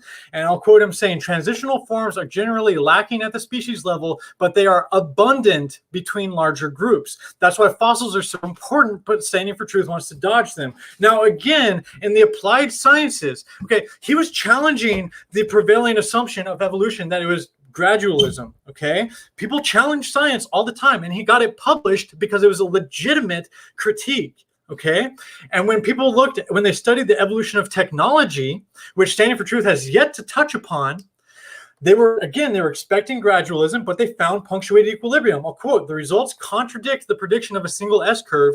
Instead, technological evolution seems to follow a step function with sharp improvements in performance following long periods of no improvement. So once again, we have this perfect congruence between human technology and biological evolution. I don't know why it's worthwhile to deny God in evolution when evolution glorifies God. And that brings us back. Okay. Is it time?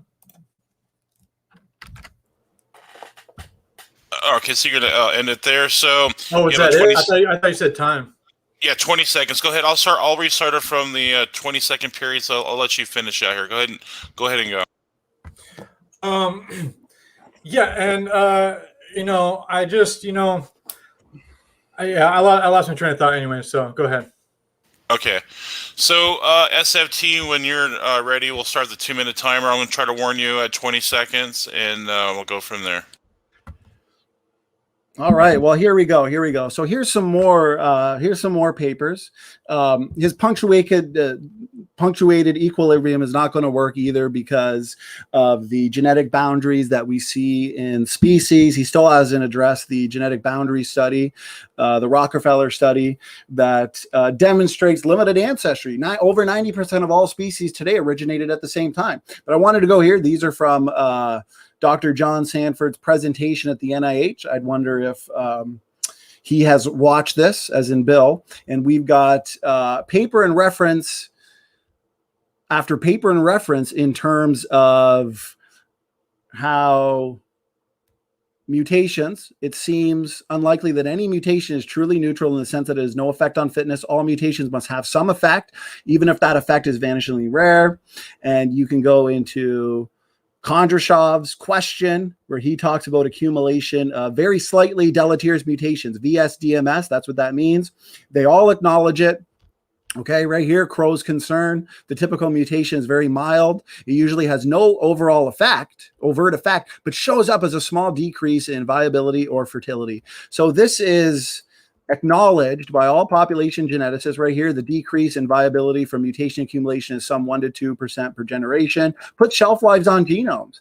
And there's been numerical simulations. It's all been documented that your junk DNA is not going to work. That's been overturned. He still hasn't answered the question. Does he hold to junk DNA or not? If he does, he's doing it because he needs to absorb those mutations to make them absolutely neutral. If he doesn't, then that really puts shelf lives on genomes. So it's paper after paper. In the last 20 seconds, I'll skip to here. How does he explain such few species, all in line with 4,500 years since the flood? Bird species, only about 18,000. New bird species today. 4,600 lizard species, snake species. Time, go ahead and wrap it up. Rabbit species, overall, all in line with the creation model, and we made testable predictions on speciation rates. So, all right, so that's our first round of the rapid session. Then we're going to have one more round that we're going to go into concluding remarks. So, Bill, you're on mute when you're ready to go ahead, and we'll start your timer. Yeah, so I'm an artist. I haven't read the entire body of scientific literature. I'm not sure why I'd be expected to know all that stuff, but I did happen to read that paper that says, like 90% of all organisms originated around the same time. What time was that, standing for truth? What time was that in the paper? Oh, it was like 70 million years ago. Why are you leaving that part out? That's dishonest. That's bearing false witness to act like that paper supports you. And what about the other 10% of organisms that are not included in that 90%? When did they arise according to that paper? You're like this whole like cherry picking something out of real science and like, oh, it supports us, and then you just quote from all these people like Sanford that can't get past peer review. That's not going to cut it. I established my standards at the beginning of this. Okay, and your idea that there's a shelf life on genomes and all this stuff about mutations. I already showed you in the science that mutations are not what's accounting for evolution. It's not known yet. The mechanism of how evolution happens is not known yet. I think epigenetic evolution has a lot of promise. A new paper on plant epigenetic evolution showed that an entire species at once can get an adaptation in one generation. They don't have to wait to reproduce. In their lifetime, they can adapt to a situation simultaneously across the population, and then that adaptation can be passed on to offspring. So at this point, it hasn't changed the genome yet, just how the genes are expressed. However, if that environmental stress stays, if the environmental stress leaves, it'll revert. But if it stays, that change will eventually trickle down to the genome itself. That seems like a very plausible mechanism, which also makes evolution entirely guided. It's also, you're talking about microevolution mutation rates and trying to apply it to macroevolution, which has a slower rate, which I already quoted for you. All right, so that's the 2-minute mark. Do you want to wrap up, or are you done Junk DNA. Yeah, science is conservative, okay? So when science cannot say that there's a function, they're not going to say there's a function. I don't subscribe to that because I'm not a scientist. So as a non-scientist, I'm like, yeah, all DNA has a function, but scientifically, you can't say that until you've actually identified the function. All right, SOT, you're going to conclude our rapid round for the last 2 minutes. I'm going to try to get you the last 20 seconds on your, whenever you're ready, I'll start the timer. Yeah, so the more functional the genome is, the more these 100 new mutations per person per generation that accumulate, the more deleterious they are. And there have been numerical simulations done that shows even if the genome is 10% functional, and it looks like that Bill is admitting that at least more than 10% is functional, we actually have evidence for at least 60 to 80% genome-wide activity.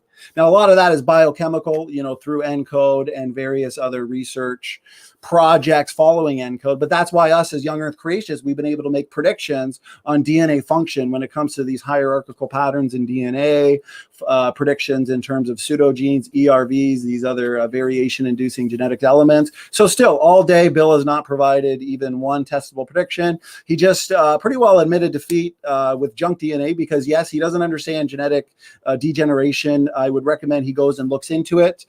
He's trying to apply it to large-scale evolution and macroevolution, assuming macroevolution even happened when it couldn't, because these deleterious mutations that are accumulating put shelf lives on genomes, and he doesn't get it. He doesn't get it. So we can try again another date. He doesn't get this paper, the genetic boundaries paper. The point was, and I'll read this, that the pattern was found. It doesn't fit the common ancestor at all. And when they come up with their date, they're using evolutionary assumptions. They're not using actual mutation rates or the levels of diversity, because when we look at the mutation rates and we will look at the number of mutations and the levels of diversity, it fits only a few thousand years. But the evolutionists assume it's circular. They assume the geological column when they look at the mutation rates, because the mutation rate today is far too fast, to 20 seconds for deep time evolution. So they have to look to the geological record, make all these assumptions. But what I showed on these phylogenetic trees is that the evolutionary assumptions in terms of the evolutionary molecular clock is broken. That's why they can't make any testable predictions. And right here, last thing I'll say,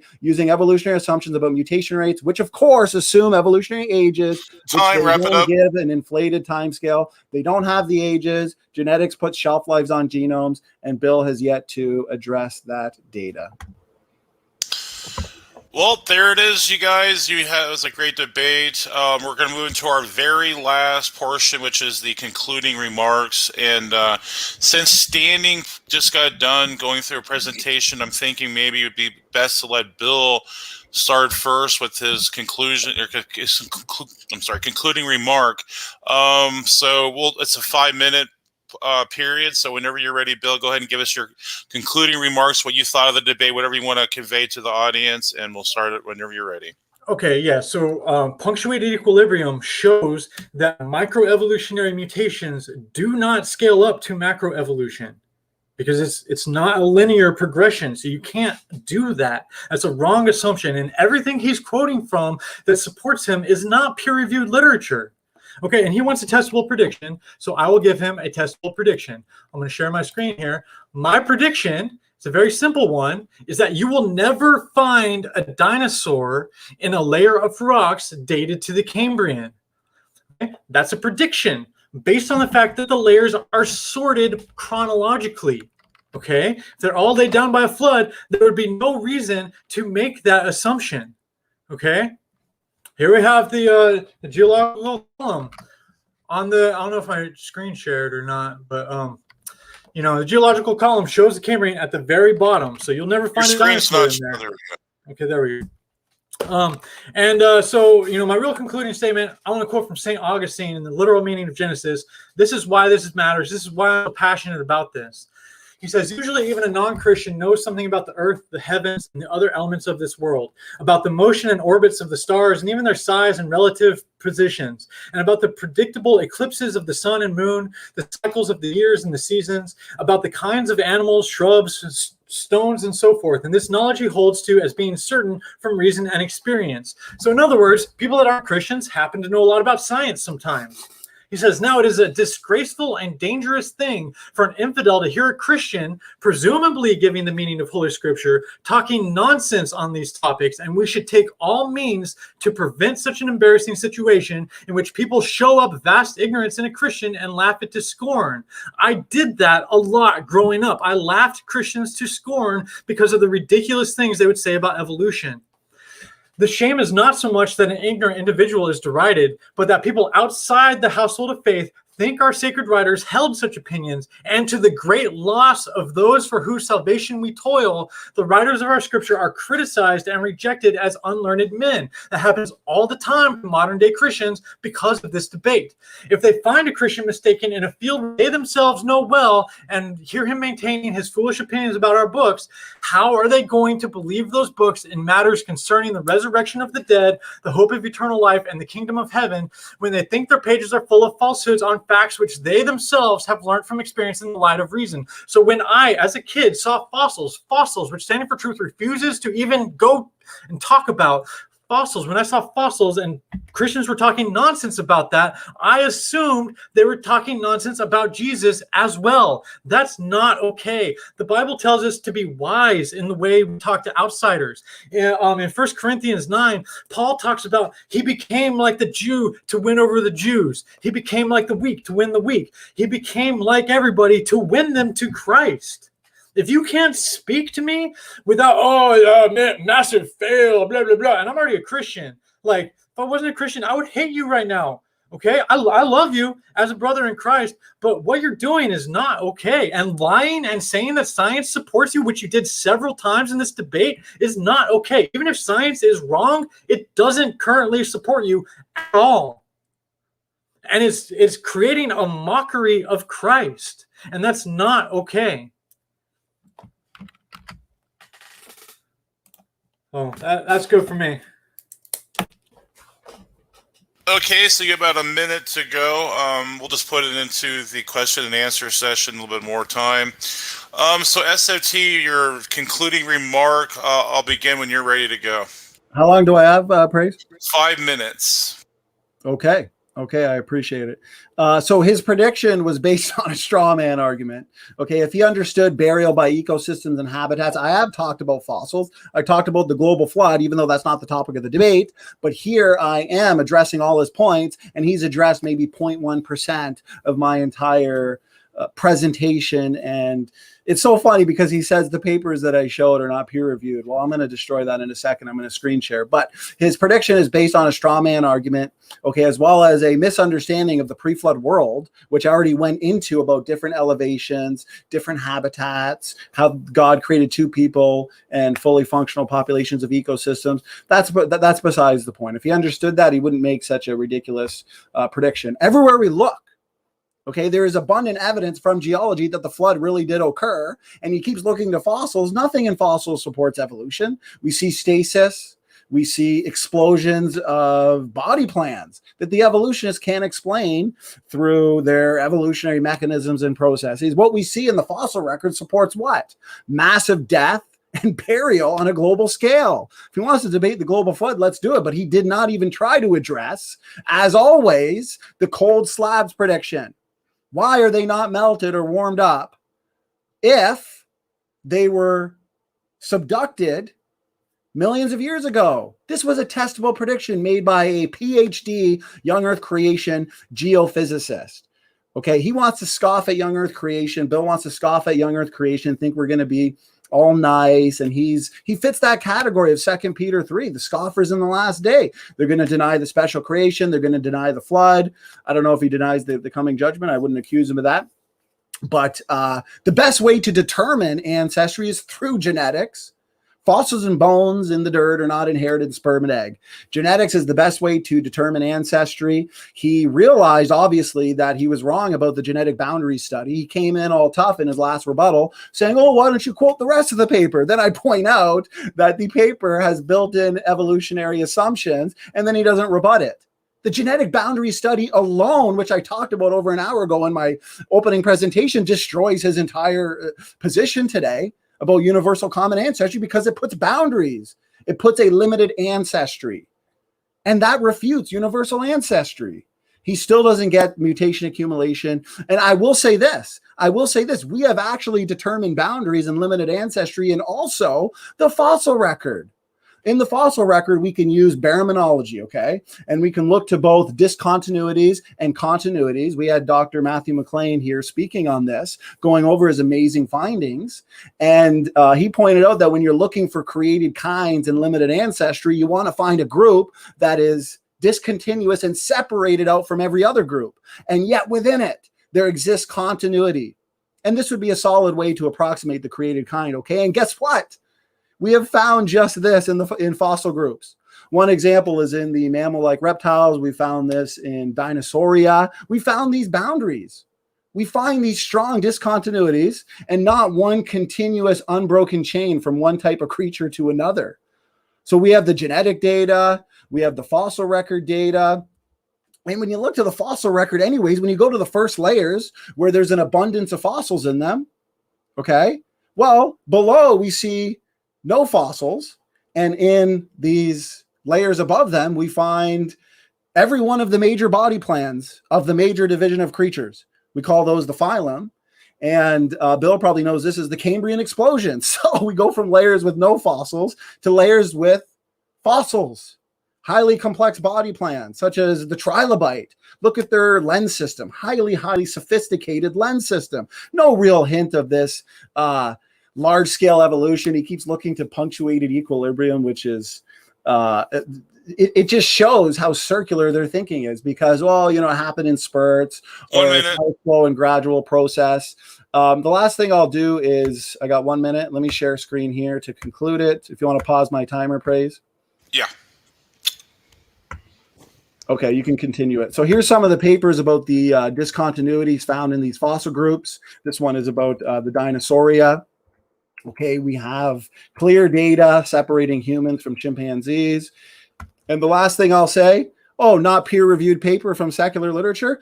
I went through a ton of papers in my openings, functional DNA elements with pseudogenes, endogenous retroviruses. These are all, look at 4 papers right here, retroviral promoters in the human genome, jumping genes, functional, intronic ALUs influence alternative splicing, translational pausing, protein moonlighting, and all of those papers from those population geneticists that I showed that Dr. John Sanford was looking to at his NIH presentation, those are all from secular literature.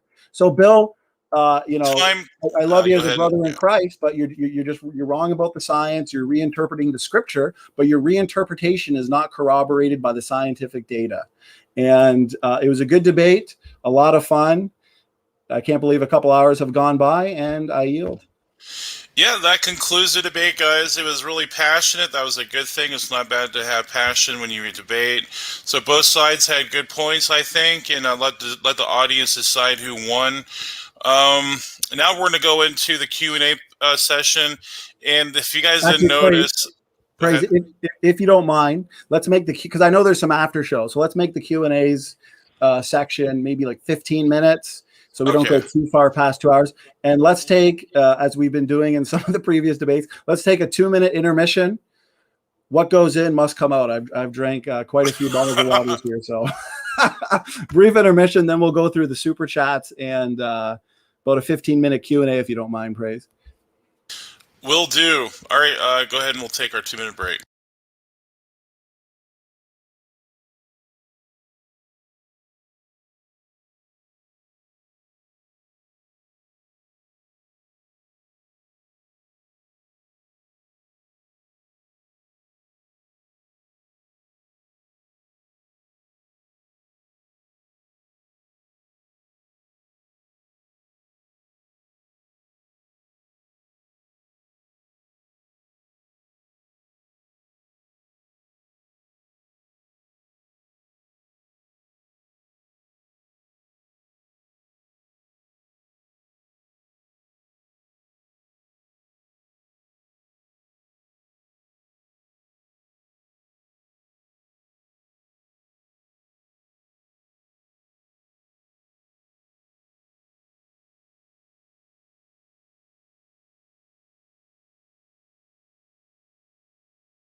Okay, I'm back. Praise, why are you doing your That wasn't me, man. Yeah. Okay. We are back. I heard that. Over. Praise is rocking the soundboard. And yeah, let's get through as many of these as we can, and we'll head over to some after shows. Yeah, so if you guys didn't notice, but there was a super chat war between Jamie and Raymond or Ramen.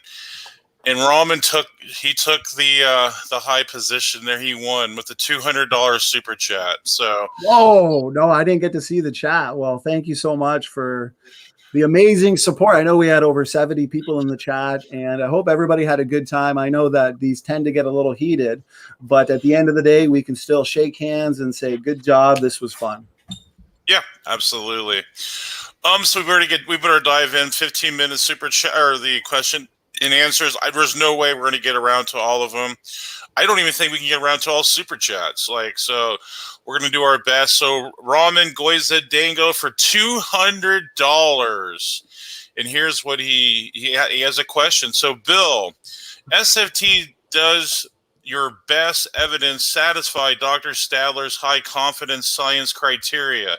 Number one, repeatably. Number two, directly measurable and accurate results. Number three, prospective interventional study. Number four, careful to avoid bias. Number five, careful to avoid assumptions. Number six, sober judgment of results. Do you agree with that criteria?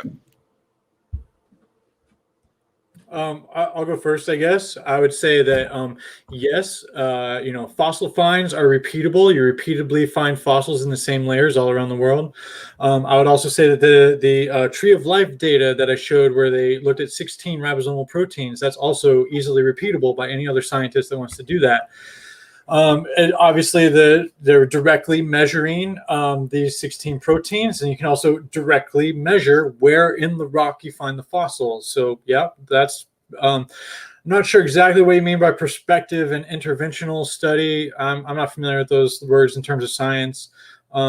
Careful to avoid bias, careful to avoid assumptions, and sober judgment of results is why I respect the peer review process, because it's not perfect. It doesn't get rid of all bias, but it is the best system ever devised by humans to get rid of bias in an epistemological system.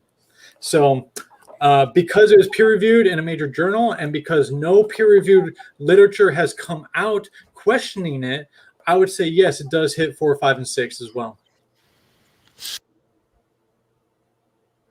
Okay. My response would be when it comes to high confidence and low confidence science, it comes down to what I was pointing out earlier, in that the best way to determine ancestry is through genetics. Okay. A fossil is not inherited sperm and egg. Geography is not inherited sperm and egg. And oftentimes fossils can be deceiving. For example, it's difficult without the genetics to determine what is the result of homology, what is the result of convergent evolution. Because even today, we have oftentimes more variation within the same species than we have between species. So that's why, for example, if every single domesticated dog was buried in a flood today and fossilized, and thousands of years later they were dug up, all sorts of erroneous interpretations would be made. And we have examples of that. One example is in Dr. Stadler's book, where they had dinosaur fossils that they were categorizing as different species, when in fact it was the same species, but different ages.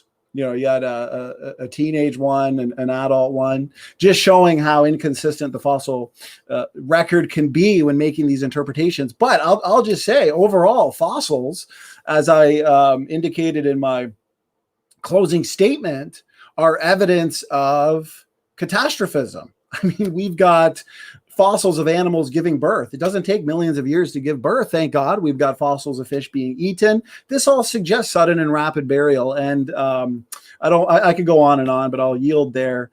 And praise. I did notice we have a lot of questions, so we can go longer than 15 minutes. However long we can go. Yeah, is fine and with me. Yeah. The way we do it here on our debates is we allow whoever the question was addressed to, they can finish it with the last comment. So Bill, was addressed to you. So if you want to finish with something, go ahead, man. Okay, well, yeah, he's still avoiding the footprints in the fossil record, and how footprints. That image I showed where there's footprints in different layers on top of each other, that's all the Colorado Plateau. That's one geographic location. He didn't address how footprints would appear like that in a flood model. And the fact that fossils are buried rapidly, which I affirmed several times in my presentation, does not mean that they were all buried rapidly by the same event. And he also avoided the enormous fossil find that was buried in arid conditions, a sandstorm in sand dunes in the desert. A flood cannot, that was rapid burial. They were rapidly buried by blowing sand, but that's not a flood at all. Very good. So we're going to go on to the next one, do a super sticker from Jamie Russell for $50.25 pwned. So I appreciate that, brother. I appreciate it. That helps the ministry, and also I believe SFT's children to go to college. You put my kids through college, as I always say. It allows us to continue putting out full-time content, interviews, discussions, and debates. So absolutely, I appreciate that so much. God bless everybody. So Raman again, he did another super chat. He had at least 25 tonight. I'm seeing at least 25 super chats. So here's one for $50 super sticker. Thank you so much, Raman. Then we got another one from Jamie Russell again, $20.25. I win. God did it. So you don't have to respond to that if you don't guys want to. We'll get to the questions though. How about that? So here's a $20 question from Raman Goizadango again. Why does Bill think yom means unknown when yom plus number like 1, 2, first, second always equals 24-hour day or part thereof? This is true 359 times outside Genesis 1 in the Old Testament, even in poetry and prophecy. The reason I think that is for the same reason that I think rakia means firmament. I read the biblical scholarship on this subject. The Westminster Theological Seminary, which I quoted from about they said that rakia absolutely means firmament. That same exact source also said that there's nothing to force these days to have to be 24 hours. And again, just looking at the text itself, it tells us on creation day 4 is when the actual measurement of a 24-hour human day started to exist. And, Standing for Truth, who rejects the firmament and thinks we live in a solar system, has an even bigger problem because 24 hours only exists on the Earth. Look at what the days are for other planets. Jupiter, it's like 18 hours. Venus, it's like something crazy like 1,000 hours. I don't know what it is. Okay? It's all over the place. And that's just for our solar system. What about in other galaxies? God created all of it. You're going to tell me all of that is timed by this one little tiny planet? I don't think so. And so if you're rejecting a firmament, you got no hope of 24-hour days at all. Even if you're going so literal that you say we're in a firmament, I still don't know how we get 24-hour days because Genesis 1:14 tells us that measurement does not exist until creation day 4. 2 Peter 3:8 tells us that a day with God is like 1,000 years. Okay, it's a hyperbole. It just expresses that God is not constrained to human time. Like a day in the context of God can be a really long time in the context of humans. So deep time just glorifies God because it shows how much bigger God is than all the rest of us. Very good. And SFT, if you want to respond, then go ahead, man. Sure. I would just say when it comes to the firmament, many who hold to the canopy position, which I believe there is some good evidence for, would say that is indicative of the firmament. And I would say when it comes to yom, the context of Genesis demands that yom means a 24-hour solar day. And when it comes to a day is like 1,000 years, that is in reference to the end times and the promise of his coming. As in, don't worry, to God, a day is like 1,000 years. So sure, it's been a couple thousand years and Christ still hasn't returned yet, but to God, that's nothing. So yeah, it depends on context. The word yom in that passage, depending on the context, can mean something different than the word yom being used in Genesis. But the majority of times that the word yom is used is indicative of a 24-hour solar day, and that seems to be the context in Genesis. And most importantly, the scientific data is corroborated by that interpretation anyways. So we don't need to reinterpret the data. Bill, he's shaking his head, but we just had a 2-hour debate where he literally avoided every single line of evidence scientifically that demonstrates a 6-day creation, and then God rested on the seventh, and independent origins and special creation. He ignored genetic entropy, Y chromosome data, mitochondrial DNA data, and I can go on and on. Bill, you're shaking your head. Okay, why don't you just stay still while I'm talking? You don't need to do all your little movements there. You didn't address anything. So shake your head all day, but the audience can see that you dodged the entire debate. Go ahead. It was his question. Go ahead, Bill. We'll try to make it pithy because we got other questions. Okay, I'll try to make this quick. I don't know why he's lying and saying that I didn't address entropy at all. I had an entire slide about entropy prepared for this debate because I knew he was going to talk about it. And then I even quoted from another paper talking about how most of evolution is driven by gene loss. So I don't know why he's claiming I didn't address that. But the question was about day. And he said that, the context of Genesis, demands that we read it as a 24-hour solar day. A 24-hour solar day did not exist until creation day 4, as Genesis 1:14 tells us, and Standing for Truth did not address that verse at all. Actually, I did. All right. All right, so we got to get to the next one. So this is from Jamie Russell. You carry oats? ? Checkmate. I'm not sure what that means. So, whales and pine trees are related because they're both eukaryotes. That's one of their best arguments. I think that's what he means by it. So we got George Bond for $20. I'm donating my Friday pizza to feed SFT's kids. Awesome. George is a bad influence because every time he sends me a picture of his awesome looking pizza, I go up to the wife and say, honey, we need to order pizza. So, George, you got to stop, brother. I appreciate the super chat, by the way. Yes, very well. Thank you so much, George Bond. This is another from Ramen for $5. Question, why quote Augustine? He believes 6,000 years and confused 6 days into instant. This is opposite of the Evo story. So I guess that's directed at you, Bill, if you want to respond to that. Yeah, I'll respond to that. St. Augustine didn't have a reason to think that the earth was older than 6,000 years. But as you pointed out, he did not read these as 6 24-hour solar days, like Standing for Truth just tried to say. That's not how St. Augustine read it. In his literal meaning of Genesis treatise, St. Augustine said, these are absolutely not 24-hour days. Now, he didn't have any compelling reason to think that they were any longer. So he's like, maybe they were instantaneous. Because he thought if it required time for God to create something, it makes God weak to act like, it took him a whole day to create this. And that was his way of looking at it. But I tend to think the fact that it took billions of years shows how powerful God is and how much long-suffering patience God has to stick with it for so long. Now, St. Augustine did say that if people can show through science that something is reasonably true, which geology absolutely has with the age of the earth, then the role of a Christian is to show how that fits with the scripture. Not to deny it, not to see it as some existential threat, but to show how it glorifies God. That's what I'm doing here today. That's why I quoted Augustine, because I want to show everybody how evolution glorifies God, how deep time glorifies God. It's all about the glory of God. I don't care about winning this. It's about glorifying God. Thank you for your response. Go ahead, SNT, if you want to respond to that. So I have a book here that I recommend where there's an entire chapter going through the last 2,000 years of church history and all of these positions, day age, the positions that Bill holds to, gap theory, progressive creationism, they're all new inventions. Okay. All your church fathers, your biblical scholars, they all held to the position, the literal historical account position of Genesis that I hold to today and that I put forth today. And he's shaking his head, but I dare him to go into this book and refute the section where Dr. Jonathan Sarfati goes through it to a T.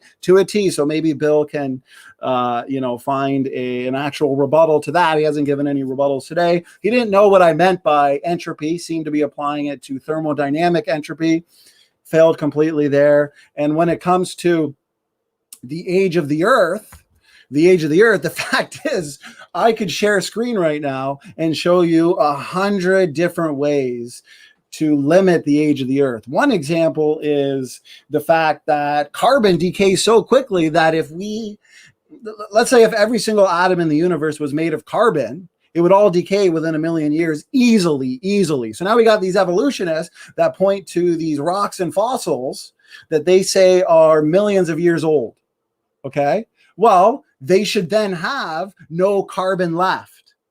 This is actually precisely why they won't use carbon dating in the first place, because they've assumed uniformitarianism, 2 Peter 3, which Bill assumes. Okay, they assume they're old, but yet it turns out, lo and behold, we've got radiocarbon that exists in all sorts of fossils. We find it in diamonds, coal, fossilized wood, and all of these arguments that Bill we gotta here wrap could her look up to. here, SFT. All these arguments that Bill here could look to, the rate team actually looked at.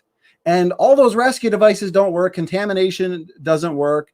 And the rescue devices have been looked at. And these results, this is the last thing I'll say, these results are repeatable. You find radiocarbon and all of these different things, dinosaur bones, fossils, diamonds, coal, fossilized wood. How do the uniformitarians explain that? Through rescue devices. I yield. Okay, we kind of got off topic there, but I'll answer real quick. He says that, his deep time view is not historical within the church. Guess what? A firmament is what everybody in the church believed all the way up through Martin Luther. Remember, I had the illustration from Martin Luther's Bible in 1500s. Nobody before that thought there was deep outer space. They all thought we lived inside it, even though a lot of people knew by the time of Christ that we lived on a globe. That globe was still inside a globular firmament, a circular dome around it.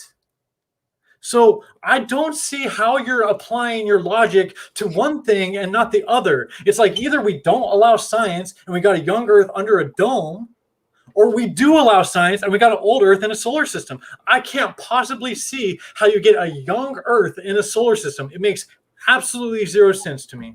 Now, you touched on entropy again, whatever. Carbon dating, you brought that up. Carbon dating isn't used for anything past like 50,000 years. Why are you talking about that? That's the point. It shouldn't be in there. Okay, well, no. Hold on. Yeah, I got to step in here. Okay, keep going. Let's let me finish.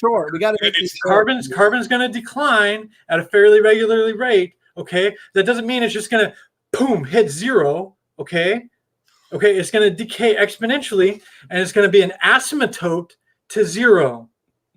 Okay. So let SFT respond. Go ahead, SFT, respond to that quickly. We got to move on. It was his question. He can have the last word. Well, I'll keep to the rules.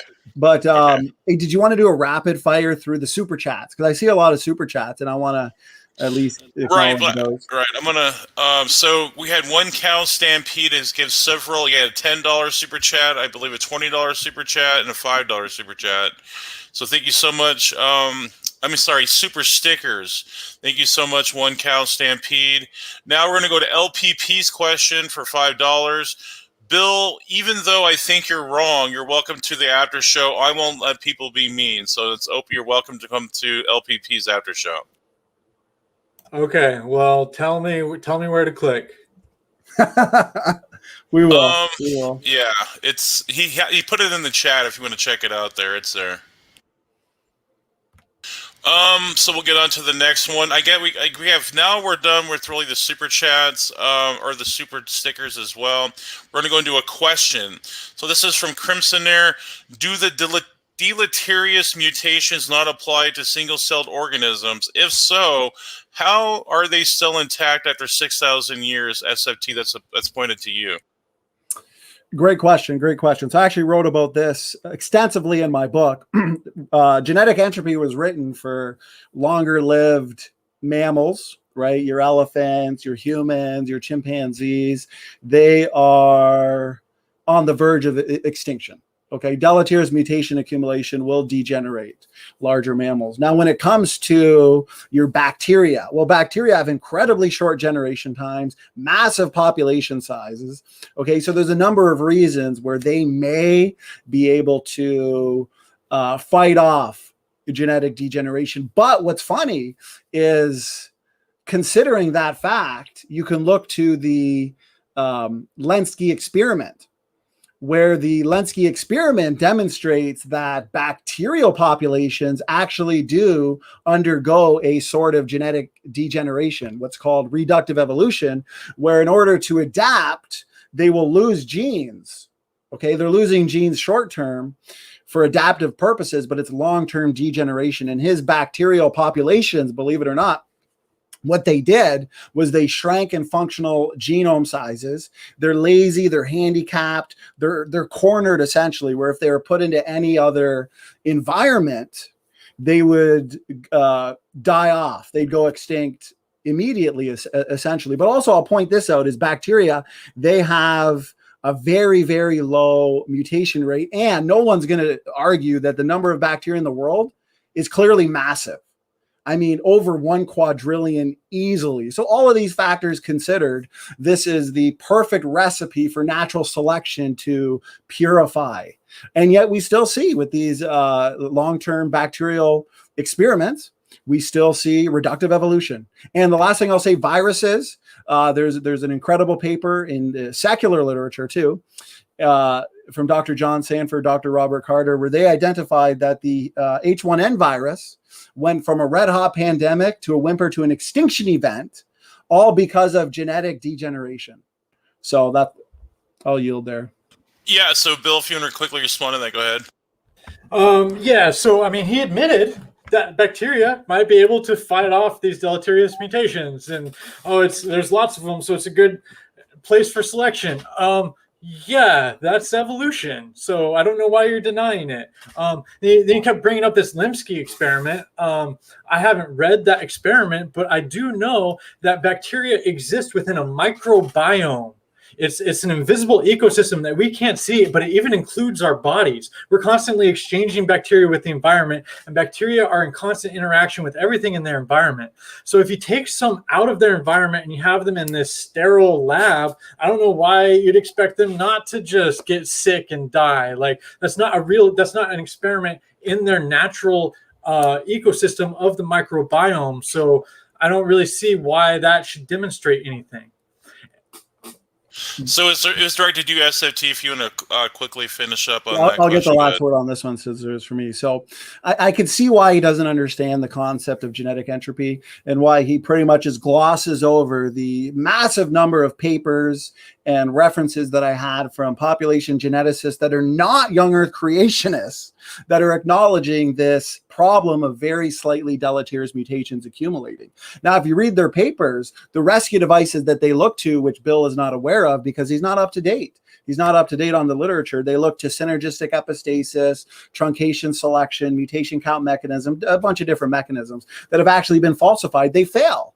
So the fact is, genomes have shelf lives, and it limits the age of genomes, and it destroys universal common ancestry. He didn't get my point about bacteria. Let's say you've got more than 1 quadrillion bacteria. Go with that number. There's probably way more than that. But let's say their generation time is every 30 minutes. They're born, they grow up, they have kids, they have a family. Okay. So if the generation time is every 30 minutes and we've got all of those bacteria, well, we've got over 1 quadrillion bacteria dead every 30 minutes. So that type of reproduction rate seen in bacteria is ideal and perfect for natural selection. I'd like to ask Bill, do people reproduce that way?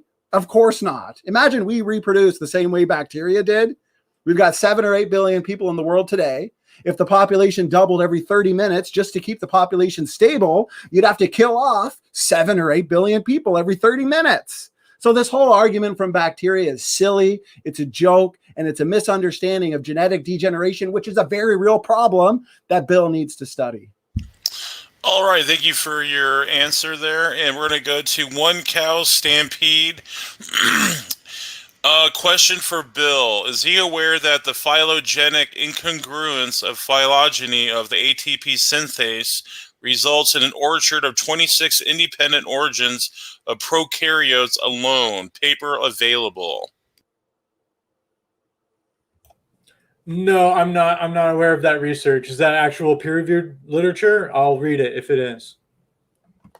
Yeah, he put paper available, so I'm assuming that is peer-reviewed. I mean, so the paper that I quoted from was from 2016, that mapped all of life, including prokaryotes, to common ancestry. It's all in the same tree of life. So if there's something that came out since 2016, I haven't seen it.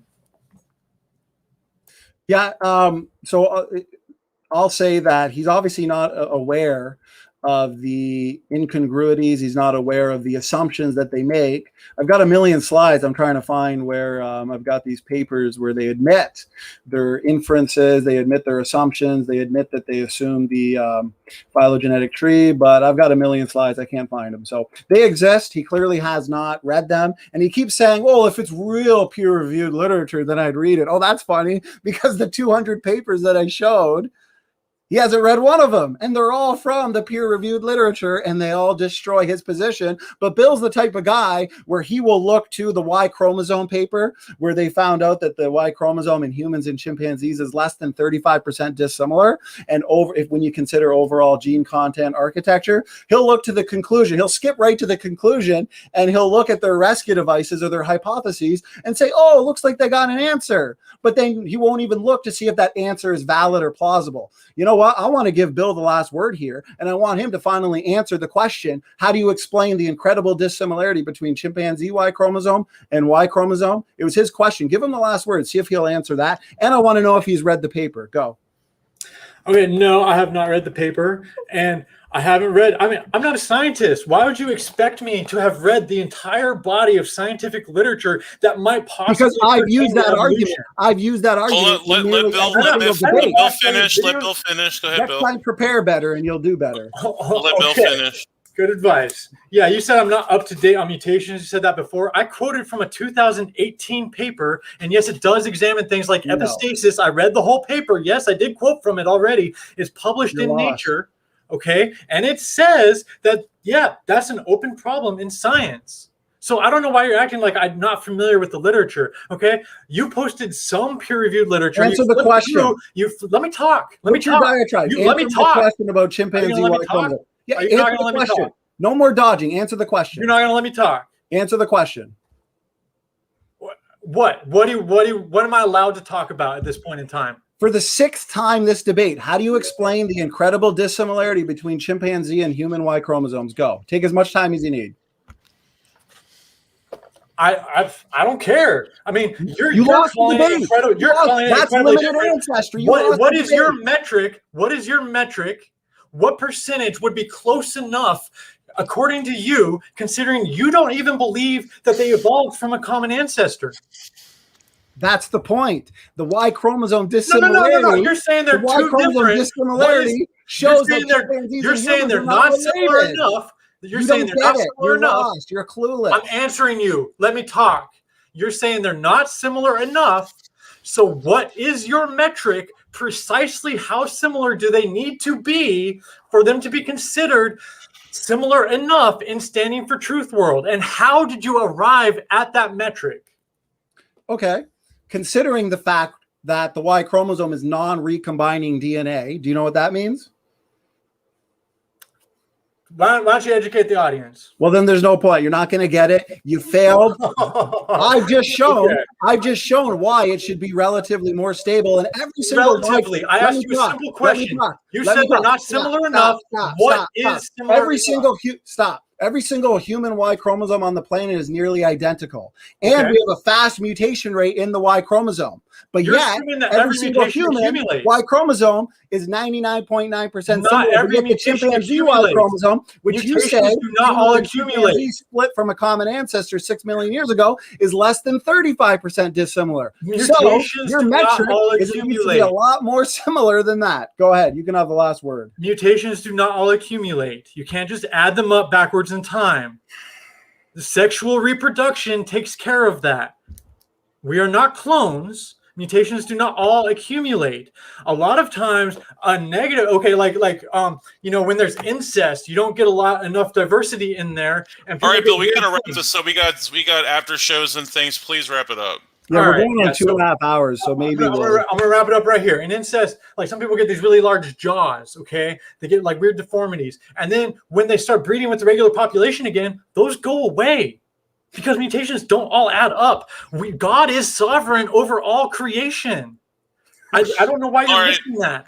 We'll end it there. Thank you for your All right. response, Bill. Okay. We're going to go to Steadfast and Easy for $5. Ask him if any of his peer-reviewed papers are assumptions free. I guess that's directed at you, Bill. If it might be directed at you, SFT, so maybe you both can answer that question. No. The peer-reviewed literature is full of assumptions. Yeah. That's basically what science is. You make an assumption, you call it a hypothesis, and then you test that hypothesis. And if your assumption doesn't fit the data, then you adjust it. But what the peer-reviewed literature assures is a standard of equality. There's a specific scientific method, and that's what unites science, is by this scientific method. And the peer review ensures that at least other scientists that are in the same field have looked at the paper. They've decided, yeah, this meets our standard of quality. This follow the scientific method. So it gives you a reasonable amount of trust to start with. Like I said, I'm fine with questioning science, but you can't just say, oh, the science supports a young Earth, because the scientific data is found in the peer-reviewed literature. And right now, even if that peer-reviewed literature is wrong, it does not support a young Earth at all. So go ahead and SFT if you want to respond to that. Yeah, I'm going to share screen here real quick. So he, judging by his arguments, he blindly believes the conclusions. He blindly believes the assumptions going into these papers. Here's the Y chromosome dissimilarity paper. I want to point out that Bill's had months and months to prepare. That's not peer-reviewed. The Y chromosome paper is actually peer-reviewed, yes. Why is it on creation.com? Because this is a commentary of the paper. The actual paper, which I'll show you, is it's my time to talk. You clearly have not prepared, because it is a paper that I have brought up in several debates and directly refutes a universal ancestry. Which I don't watch your channel all the time. Stop. I'm talking. Mute yourself. Okay. So right. So I know it's getting passionate, guys. We can't have the over talking. And please, can we stop the digs at each other? We don't want to do the ad hominems. We are brothers of Christ, so we please try to keep that minimal. Thank you so much. Okay, so right here, David Page of the Whitehead Institute for Biomedical Research. This is not a young Earth creationist. He points out the Y is full of surprises. He and his team had just found that the Y chromosomes of chimps and humans are horrendously different from each other. See, I want to point out that Bill is lucky that we had timed rebuttals, which is good. I like this type of format, but in an open discussion, you could actually corner them and show that they're dodging. This was just one, guys. I want to point out to the audience. This was just one argument of about 100 that he dodged. And he can't even answer this simple question, which is a major problem for his position. He admitted he hasn't read the paper that destroys his position. And they talk about how the chimpanzee Y chromosome was horrendously different. But guess what? Guess what? The rescue devices that they look to in that paper, because I've read the paper and I'm up to date on the science, which Bill is not, the rescue device they look to doesn't work. Because when we look at Y chromosome diversity worldwide in humans, guess what? There's low diversity. So the only way to keep a Y chromosome worldwide in males that has incredibly low diversity, but yet a fast mutation rate, the only way to explain that is to explain it as the Y chromosome being young. And to... All right, we got to wrap her up, SFT. We have a couple more questions we got to get to. Yeah, go ahead. All right, so this one is from, thank you for your answer, by the way. This is from Health First and Feelings Second. Question for Bill. Is death and suffering in the world the result of sin or the result of evolution over millions of years in the Big Bang? The death that humans suffer is the result of sin. The death that occurs in nature is not. I don't like the idea that a single human decision can affect all of God's creation. That implies that God is not sovereign over creation. Now, what it says in the book of Romans that Standing for Truth quoted is that death came to man because of sin. Not all life forms, okay? In nature, that's the cycle of life. It's the constant recycling of forms, okay? It says in Genesis that they all were brought forth after their kind. That means they were reproducing. You can't have reproduction without death.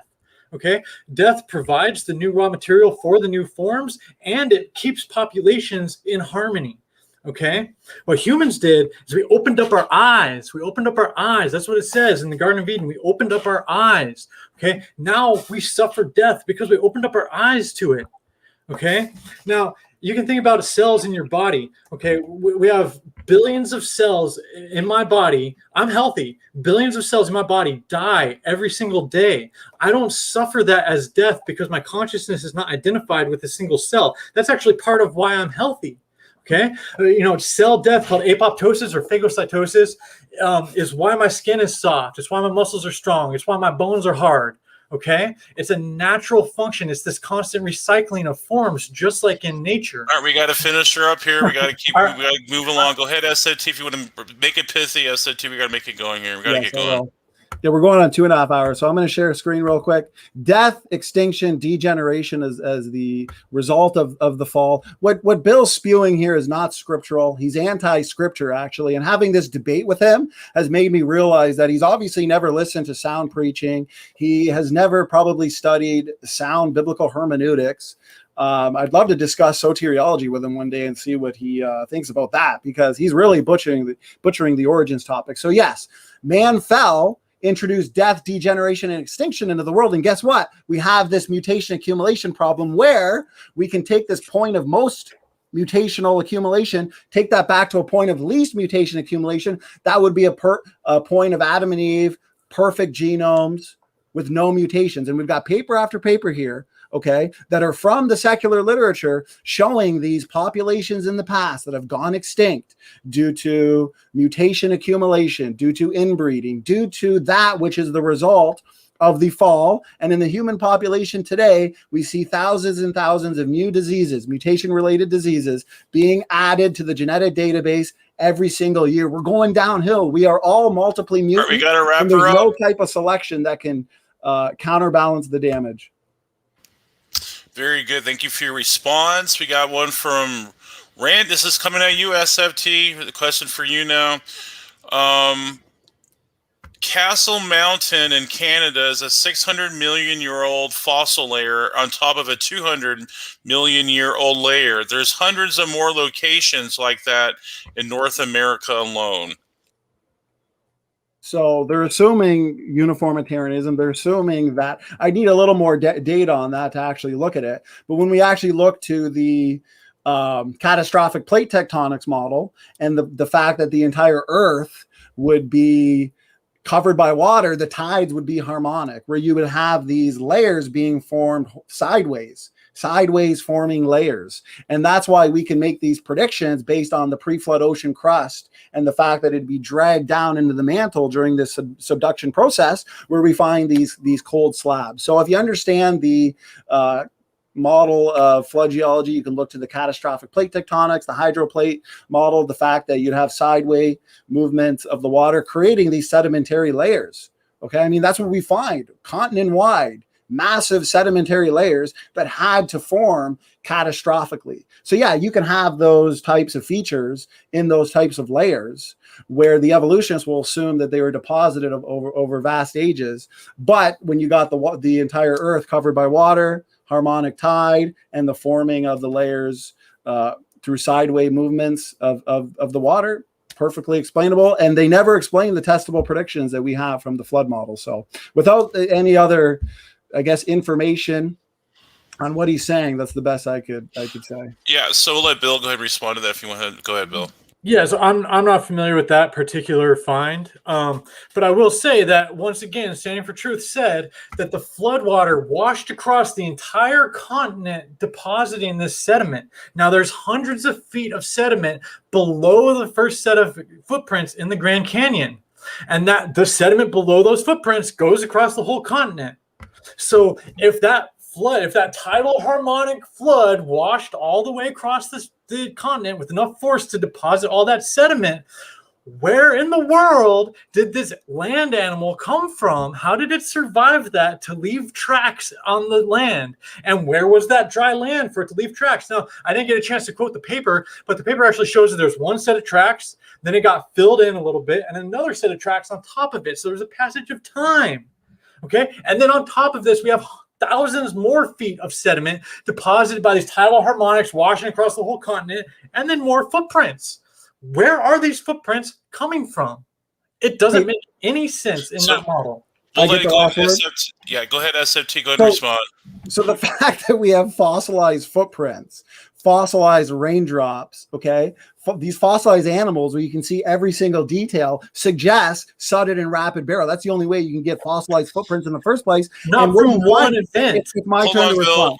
We got to let SFT respond. And what you get oftentimes is the footprints of the creature before you actually get the creature itself. That's a problem for the uniformitarians, because what we have with the continents and the fact that they're moving vertically and horizontally, and the fact that you have this harmonic tide because of the water covering the entire face of the earth, then you have animals that are running up, leaving their footprints, they're being fossilized, and then they're fossilized in a different layer. I mean, is this the best that Bill has? So we're going to answer anything at all. So we got to go to our very last question, guys. I know you guys are passionate. We got to go to the next question, though. So Andrew Cumming, this is our very last one. We're going to cut her off. I'm going to let SFT end her, and then we'll start the after show. So here it is for SFT, Andrew Cumming. What is the basis for phylogenetic methodology? What are its assumptions? The assumptions of phylogenetic methodology. If you're looking to phylogenetics, well, for one, they assume that every single DNA difference is the result of mutations. If they're building a phylogenetic tree based on pseudogenes, for example, they're assuming that every single pseudogene is the result of a genetic mistake. They're assuming that all life forms share ancestry, essentially. If they're building phylogenetic trees on, say, humans, well, based on the outgroup, based on the root, they're still going to assume that humans and chimpanzees share relationship further down the line. There's a ton of assumptions, but it depends what phylogenetic tree you're building and what genetic marker you're looking at. That's why when they look to these various genetic markers that they assume are the result of pseudogenes, and they're assuming we're inherited from past common ancestors and mutations, that is an erroneous assumption, because we know that pseudogenes reflect functional DNA elements that are essential to the life processes in the cell. So, I mean, there's a number of assumptions, and a lot of them are false assumptions. Go ahead, Bill, if you want to respond to that. Yeah, so phylogenies are based on comparing certain traits. It can be the genome. That's what modern phylogenies are often based on. However, we can't sequence dinosaur DNA. If they were buried in the flood, we'd be able to, by the way, but we can't because we don't have any dinosaur genetics. So we have to look at fossils and do things like comparative anatomy to group those in a phylogeny. But it can be based on comparative genomics as well. And you can also do it with technology as well. Something Standing for Truth never acknowledged is that he says we can get an idea for how God created by looking at how we create. We create through evolution, which forms phylogenies. So the fact that we find that in biology is very strong confirmation that God and evolution go hand in hand. Evolution is creation over time. It forms a fractal structure as it grows.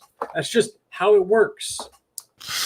All right, go ahead. SFT was addressed to you, so we'll let you finish out. Well, I'll say this, is we actually do have bits and pieces of dinosaur DNA. We have bits and pieces of, actually we have full DNA from Neanderthal. He's shaking his head because he's not up to date on the literature, just like he's not real DNA. Any of the questions pertaining to Y chromosome. So he needs to update himself. We do have that DNA,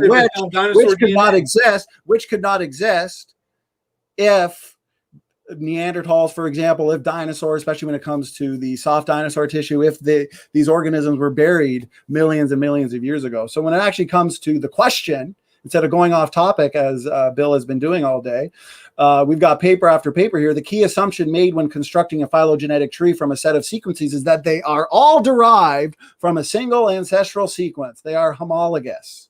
Okay. Right. Because tree analysis tools are used so widely, they tend to introduce a bias into the interpretation of results. Remember, every argument I use today is based on sound literature, okay, is based on technical literature that are not always from young earth creationist sources, although young earth creationist sources are great too, and they refute Bill's position, but he can't refute the secular literature. So there is assumptions built in that they admit to, and they admit to these massive problems of mosaic evolution, convergent evolution, as you can see here. Here we go. The first and primary assumption of all evolutionary phylogenetic classification methodologies is that common ancestry is true.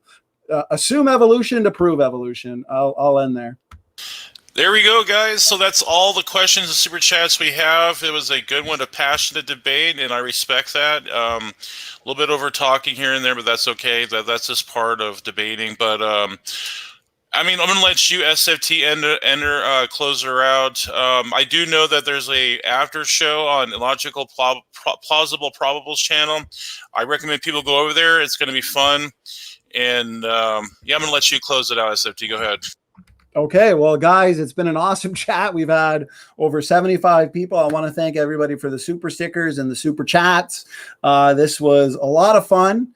I really enjoyed this debate. I want to say thank you to Bill for actually agreeing to the debate, because we get a lot of comment warriors, a lot of keyboard warriors, and at least Bill stepped up. He was willing to defend his position here in a live debate, and maybe more of the keyboard warriors in the comment section should be willing to do so. So this was a great debate. Thanks to the audience. And Bill, thank you so much. I know it got a little heated, passionate at times, but that is typically the case with these important topics. And Bill, I'll give you some final words to end it here. Yeah, it's my first ever debate. It went about as good as I could expect. Yeah, I don't really have anything to say in conclusion. There we go. Okay. Well, thank you so much. Everybody's had fun. I mean, we got 80 people in the chat still at 2.5 hours. So we can keep this going for another 2.5 hours, except I'm exhausted. So everybody head on over to Brother John Maddox's channel for an after show, which I am sure is, as always, going to be one to remember. His last after show just 2 days ago with Ken Hovind versus Atheist Jr. was a lot of fun. So everybody, God bless. Praise I am. Thanks for being a mod. Praise, you did a great job moderating. I gotta appreciate say, that. I know it wasn't easy tonight, but you did a great job and helped create a debate to remember. So everybody, God bless. SFT is out.